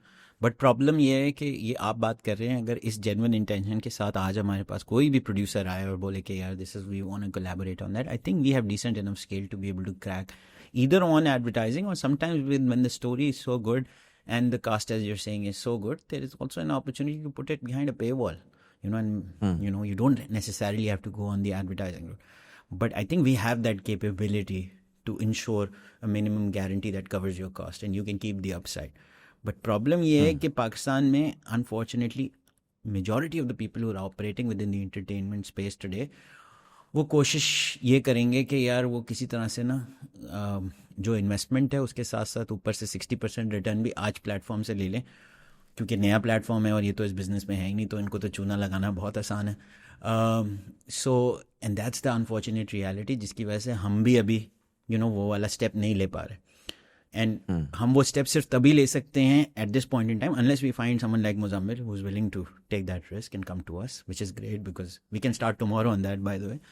But or we deploy our own capital, and for us to deploy on our own capital, you need to understand that it's a deviation from our story, because we're at the end of the day we're a distribution platform. अगर Uber को गाड़ियाँ अच्छी नहीं मिल रही और वो गाड़ियाँ खरीदना शुरू कर दे या बनाना शुरू कर दे तो वो डिविएट हो जाएगा ना अपनी स्टोरी से. वो तो I understand. So हमें डिविएट अनफॉर्चुनेट, लेकिन मुझे ये लग रहा है जो जिस तरह जा रही है ना direction, one of the two is going to happen, as I said. Either those people are going to come to their knees and they're going to partner with us because they understand that the local industry needs to grow. And it's not only about the ad revenue that you built today, but it's actually about how the industry becomes much bigger and much scalable. जिसकी बहुत possibility है अभी, just FYI. या second ये है कि हम फिर जो है गाड़ियाँ बनाना शुरू कर देंगे, because हम तो आगे तो बढ़ते रहेंगे. We're not going to stop. I think जो मेरा इसमें probably third possibility मैं लेकर आ रहा हूँ, I'll have a conversation offline once I have another conversation with that gentleman. वो ये है कि आप पैसा ना डिप्लॉय करें, आप सिर्फ ये कमिटमेंट दें कि यार भाई हम अच्छे लोगों को लेकर आ रहे हैं, प्रोड्यूसर जो पैसे लगाता है वो पैसा लगाए, जो टैलेंट परफॉर्म करता है वो परफॉर्म करे. लेकिन जब हम आपके पास आ रहे हैं तो आप just run of the mill हमसे कंटेंट ना लें, आप इसके ऊपर एज अ पायलट प्रोजेक्ट हमारे साथ मिलकर काम करें और हमें किसी तरह पैसा वापस ला के दें, ताकि हम दूसरा और तीसरा और चौथा काम कर सकें. आई थिंक यहाँ पर दैट्स द कोलैबोरेशन, राइट, कि everybody just increases the risk appetite just a little bit, doubles down on solving this problem because you only have to do it once. एक सक्सेस स्टोरी जो है ना वो एक समंदर खोलेगी ऑफ 100 other products, because वो और ये I mean I'm not saying something out of this world, this is exactly what has happened in India.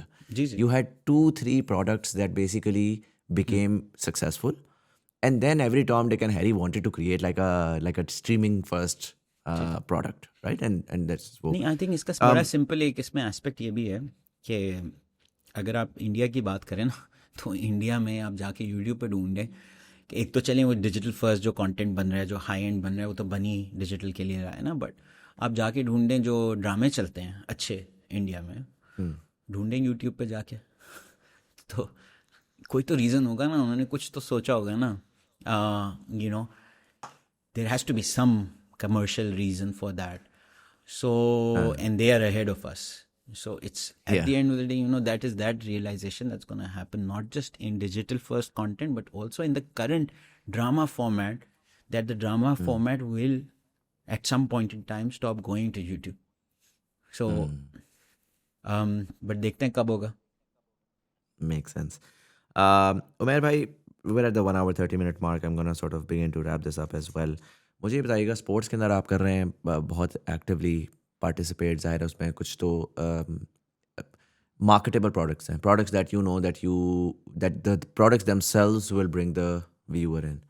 कुछ नीशेस हैं, जिस तरह आपने UFC का जिक्र किया, अभी एक बड़ी ग्रोइंग नीश है और पूरी दुनिया में ये बहुत ज़्यादा ग्रो कर रही है और वो पेपर व्यू वाला उनका एक सिस्टम चलता है. इंटरेस्टिंगली पाकिस्तान में भी 2-3 आए थे, if I recall correctly. I think Pakistani एक दुबई की फ़ाइट हुई थी जो कि माइको पार्टनर थी, if I am not wrong, but may be.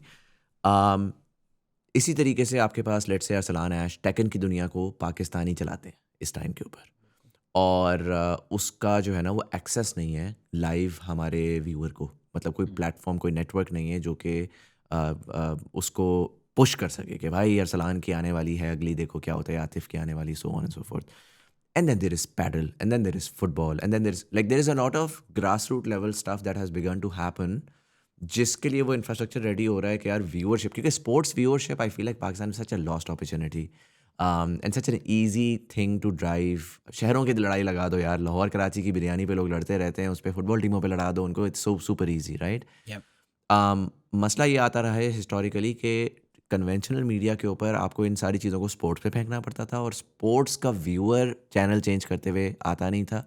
especially when the decision maker was the dad or the mom in a singular TV. Yep. आज चाहे वो live हो चाहे वो video on demand हो, the consumer, the kid who's interested in sports is directly able to make that decision and land there. So when you're looking at sports category, are you just looking at the pre-existing, you know, like Premier League and PSL and this and that? Yeah, are you, or rather my question probably is, business development का एक basic असूल ये होता है ना कि यार मैं नई कैटेगरीज को देखूं और मैं देखूं कि वहाँ पर जहाँ पर मेरी शायद कॉस्ट इस वक्त कम हो, लेकिन वहाँ पर मैं कोलैबोरेट करके मैं एक पूरी की पूरी नई दुनिया क्रिएट कर लूँ. And I am a lot of the startups that I am talking to today focused on Pakistan. उन बेचारों का एक अलमिया ये है कि जो जिस तरह आपने एड नेटवर्क का बोला, बाकी चीज़ों का बोला, कि दुनिया में स्टार्टअप बनाना बड़ा आसान है, सब कुछ ऑलरेडी होता है, आपने 4 चीज़ें एक बैग में डाली और आपने एक वैल्यू एडिशन दे दी. आप लोगों को शायद काफ़ी केसेस में जाकर अपने रोल से हट के बहुत सारी चीज़ें करनी पड़ती हैं just to build that demand and then grow from there. उस कॉन्टेक्स्ट के अंदर without having to spend money but figuring out the right collaborations to create the right ecosystem, do you think sports के अंदर there is business development opportunity, and are you exploring and looking into that as well? Yeah, so I think if you just search Maiko's journey for the past 2-3 years, we are, I can proudly say that there is no platform, no media company in Pakistan that has invested in alternate sports as much as Maiko has done over the past 2 to 3 years. You know, if you look at the batch of Maiko athletes, आपको 20 athletes ऐसे मिलेंगे from different sports categories जिनको Maiko ने sponsor किया. तो आप जो बात करें हम तो पैसे भी लगाते हैं उनमें.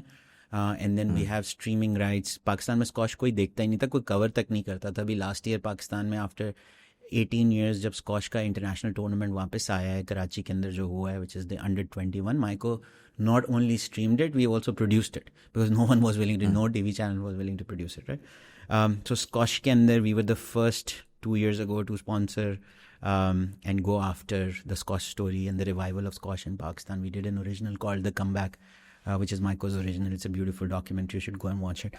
हमने हमजा खान को स्पॉन्सर किया जो अंडर-19 जीता. फिर हमने जो अंडर-21 जो जीता उसको हमने स्पॉन्सर किया. वो पूरा हमने स्ट्रीम किया. हमने वर्ल्ड स्क्वाश फेडरेशन के साथ पार्टनरशिप क्रिएट की, PSA के साथ पार्टनरशिप क्रिएट की. Now Myco is the exclusive squash rights for Pakistan. अब अगर किसी को अगले 5 साल तक पाकिस्तान में स्क्वाश के राइट्स चाहिए ना टीवी चैनल को भी, तो उसको भी माइको के पास आना है, ठीक है.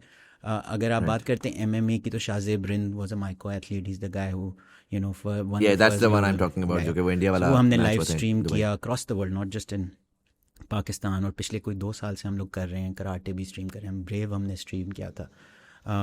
एंड ब्रेव की जो ऑडियंस आई थी अगर आप देखें तो that was fabulous, you know, compare to how the streams used to be consumed on TV versus digital. It's phenomenal.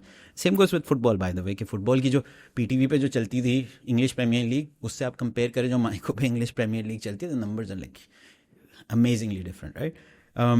And I will come to my point towards the end. But मैं ये नहीं कह रहा कि सिर्फ micro करता है. Obviously micro ने बहुत सारे कैटेगरीज, बहुत सारे स्पोर्ट्स को कवर कर रहे हैं हम लोग, और उस पर एफर्ट भी कर रहे हैं. हमने वुमेंस फुटबॉल के ऊपर we were the first platform that worked on women's sport, you know, the original that we produce in partnership with Pakistan Football Federation, which is her right to play, jo ki actually it was my idea because I used to be a football player when I was a child in Karachi, and you know I actually interacted with a lot of the women who you know ended up playing for the Pakistan women's football team. तो जो लड़कियों की story थी ना, जो मैंने देखी थी अपने लाइफ में, मैंने उसी के ऊपर basically I initiated and asked the team to create an original on that, and that was fabulous. Unilever's partnered up with that. It's got nominated in multiple film festivals, won awards globally. So बहुत काम किया हमने. But ये नहीं कि सिर्फ हम करें. फॉर एग्जाम्पल तमाशा ने ओलंपिक्स लिया था, कोई नहीं दिखाता था ओलंपिक्स, यू नो. तो वो जो अरशद नदीम जो जीते थे, तो अगर आप देखें किस पे लोगों ने देखा, वो टीवी पे भी आ रहा था बाय द वे. किसी ने टीवी पे देखा, सब ने तमाशा पे देखा, right. And same goes with football, same goes with squash, same goes with tennis, you know. हमने विंबलडन के राइट्स लेके आए हैं पाकिस्तान में. मैंने MMA का बताया, हमने माउंटेनियर्स को स्पॉन्सर किया है, यू नो. आप E-स्पोर्ट्स की बात करें, E-स्पोर्ट्स में we already infiltrated and you know we going very aggressively. So audience इन सब चीज़ों की, आई फील दैट क्रिकेट पे भी अब 50-50 पे आ गई audience bye the way, you know. So digital audience is competing with TV. And आज से 3 साल पहले अगर आप किसी स्पोर्ट्स TV चैनल को ये बोलते कि ऐसा होगा, वो बोलते यार पागल होगा क्या. बट अब आ गई है, ठीक है. And अभी तक there is reluctance from the advertisers because we still don't get an equal share in revenue. We get 25% of the revenue, they get 75% of the revenue. But we getting there, you know, slowly. But alternate sports में अब advertisers ने भी accept कर लिया कि यार digital platforms की जो कैपेबिलिटी है to bring a captive audience to something and then monetize that audience both for advertisers and you know even if you go into a subscription model is phenomenal and to build community around it, right? So yes, I mean, like, we realized 3 years ago that cricket is an opportunity to scale, but that's not where you build loyalty. You build loyalty with the other sports, and that's why अगर आप मुझसे net burn की बात करेंगे तो हमने cricket पे शायद आज तक 1 रुपया नहीं जलाया. हमने सारे क्रिकेट टूर्नामेंट स्ट्रीम किए हैं, but we actually recovered all of our investment because that makes monetary sense. But जो हमने पैसे बर्न किए हैं वो इन स्पोर्ट्स में किए हैं, but because we have a long term vision towards the sports and I feel in order to build a scalable platform, you know, this is actually more important than the sport that is available everywhere. Makes sense. जो इसके ऊपर आपने burn किए हैं पैसे, I'm curious to know, just because I haven't interacted and you guys probably have. ज़ाहिर है sports itself के लिए ना काफ़ी दफ़ा जो स्पोर्ट्समैन आता है या स्पोर्ट्स के लोग आते हैं वो आगे कहते हैं देखो हम स्पोर्ट्स कर रहे हैं, लोग हमें देखते नहीं हैं. You know, this is sort of a certain entitlement कि यार मैं चूँकि just because I'm playing a sport people should need to watch it. More often than not that doesn't happen. Like sport in itself is a form of entertainment and that entertainment needs to be well packaged for people to care, right? So let's say Islamabad की कोई football league है Wolves के नाम से, जो कि कराची की एक फुटबॉल टीम है called I don't know falcons से एक फ़ुटबॉल मैच करती है. उनके घर वालों के अलावा कोई नहीं देखता उसको क्योंकि उसका कोई मकसद नहीं है. There is no connectivity to it. देखेगा कौन अगर आप उसका एक लाइव स्ट्रीमिंग इवेंट बनाएंगे that is the ultimate fight between Islamabad and Karachi and you sell the idea of कि you know this is the very best of Islamabad with the very best of Karachi and coming together and fighting, right? And so India did that very well when they realized the IPL model. Yep. They took it to everything and they made kabaddi sexy and they made all sorts of sports sexy, simply because of that infrastructure and that pre-existing rivalries that they were able to leverage and bring on to and even अगर मैं कहूँ कि karate या MMA के अंदर Shahzeb Rind became famous because he fought an Indian. Yeah. And that was the rivalry that he was leveraging. Arsalan Ash for the longest time was winning titles, but no one cared. It was only until after certain rivalries emerged and पाकिस्तानियत को defend करना पड़ा तो लोग online गए और उन्होंने जाकर उसको follow करना शुरू करने कहा नहीं हम पाकिस्तानी बहुत fit हैं type. So you know these things exist. I'm curious के how much of that control do you have in terms of imagining a better IP for sports, you know, because जो sports के लोग इस वक्त कर रहे हैं ना वो बस जोन में यार हम तो बस खेल रहे हैं ना, हमारा काम है खेलना, हम खेल के वो कर रहे हैं. जो मिडिल लेयर है शायद वो मिसिंग है जिसका काम ये है कि you know how do we create the experiences that are going to generate the eyeballs. At the end of the day sports could be any.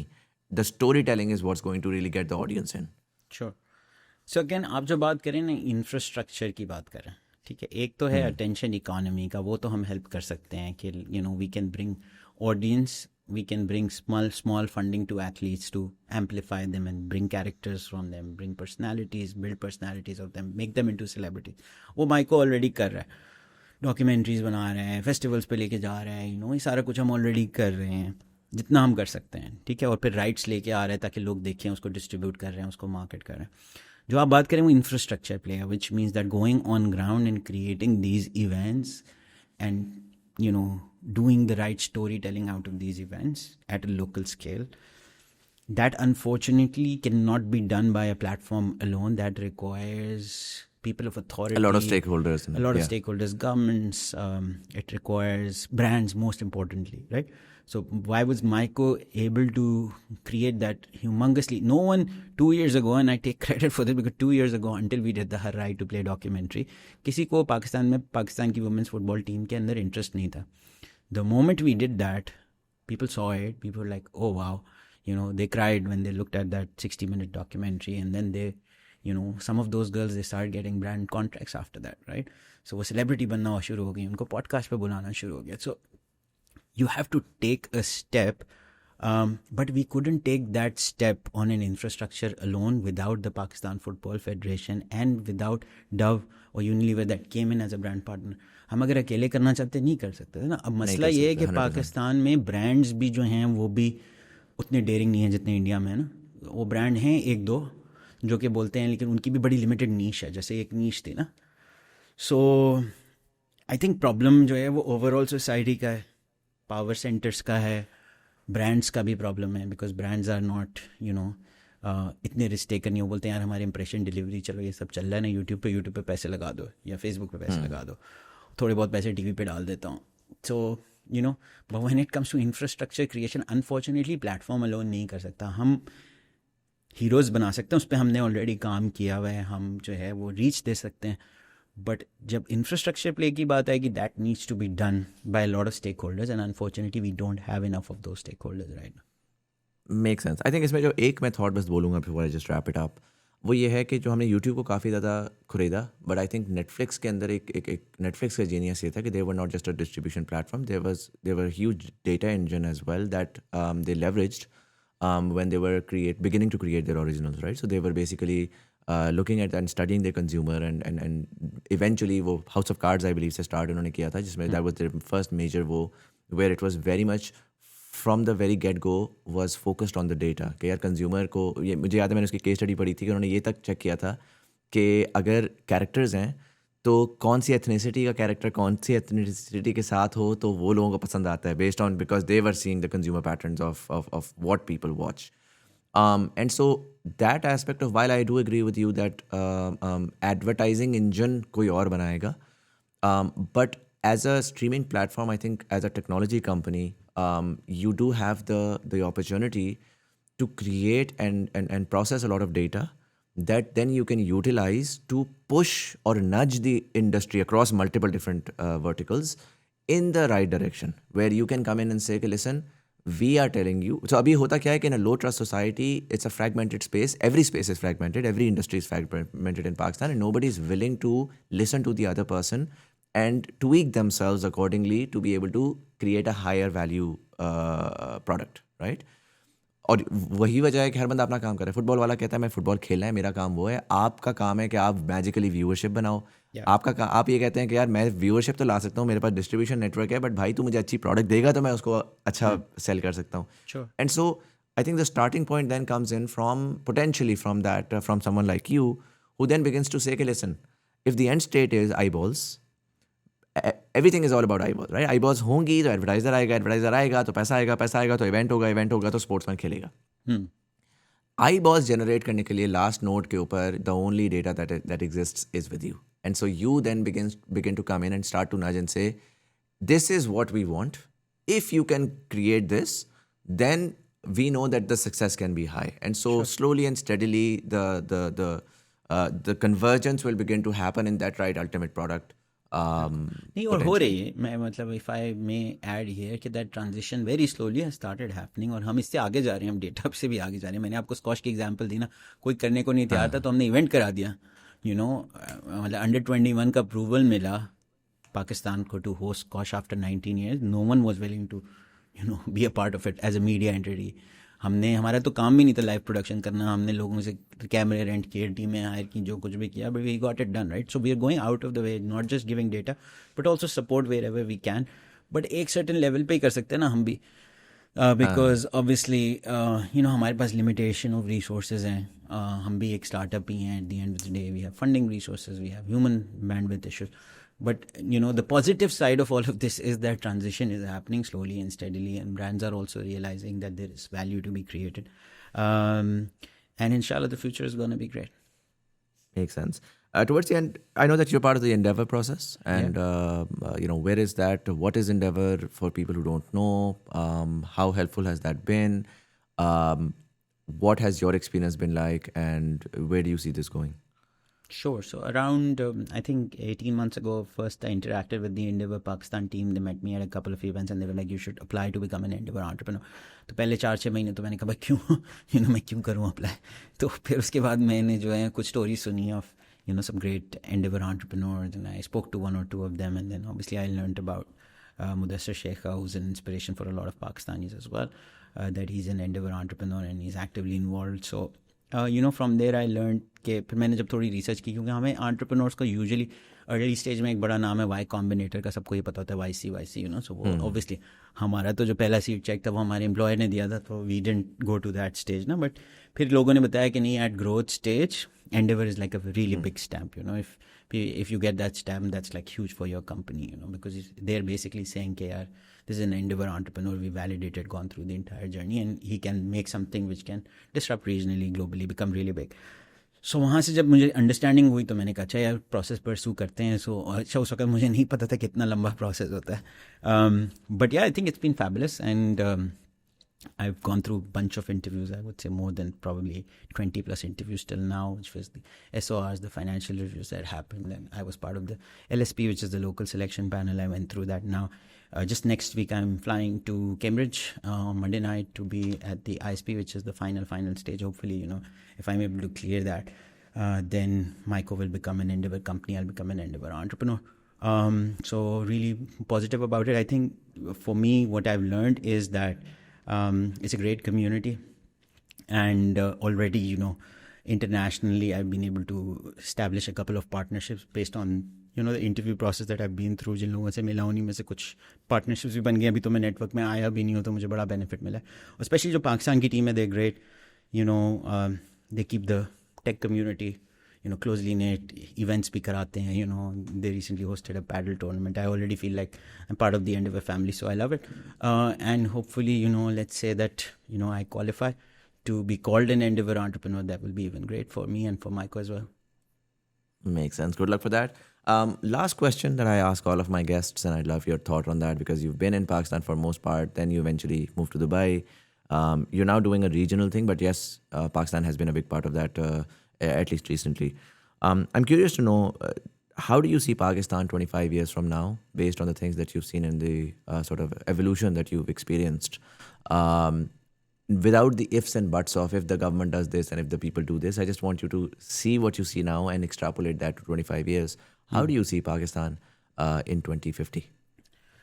So I think the biggest loss that Pakistan has had in the past decade, I would say, is people think it's the currency depreciation, or it's, the lack of funding that's coming in versus, previous years or stuff like that.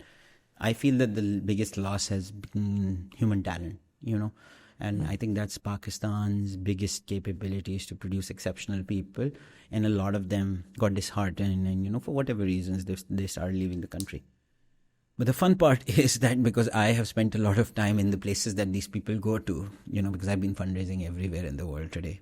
And I just feel that eventually it's all cyclical, and a lot of this great talent ultimately will come back because of a lot of that's happening in the West, how the societies are changing, how views are changing, how family ecosystems are changing.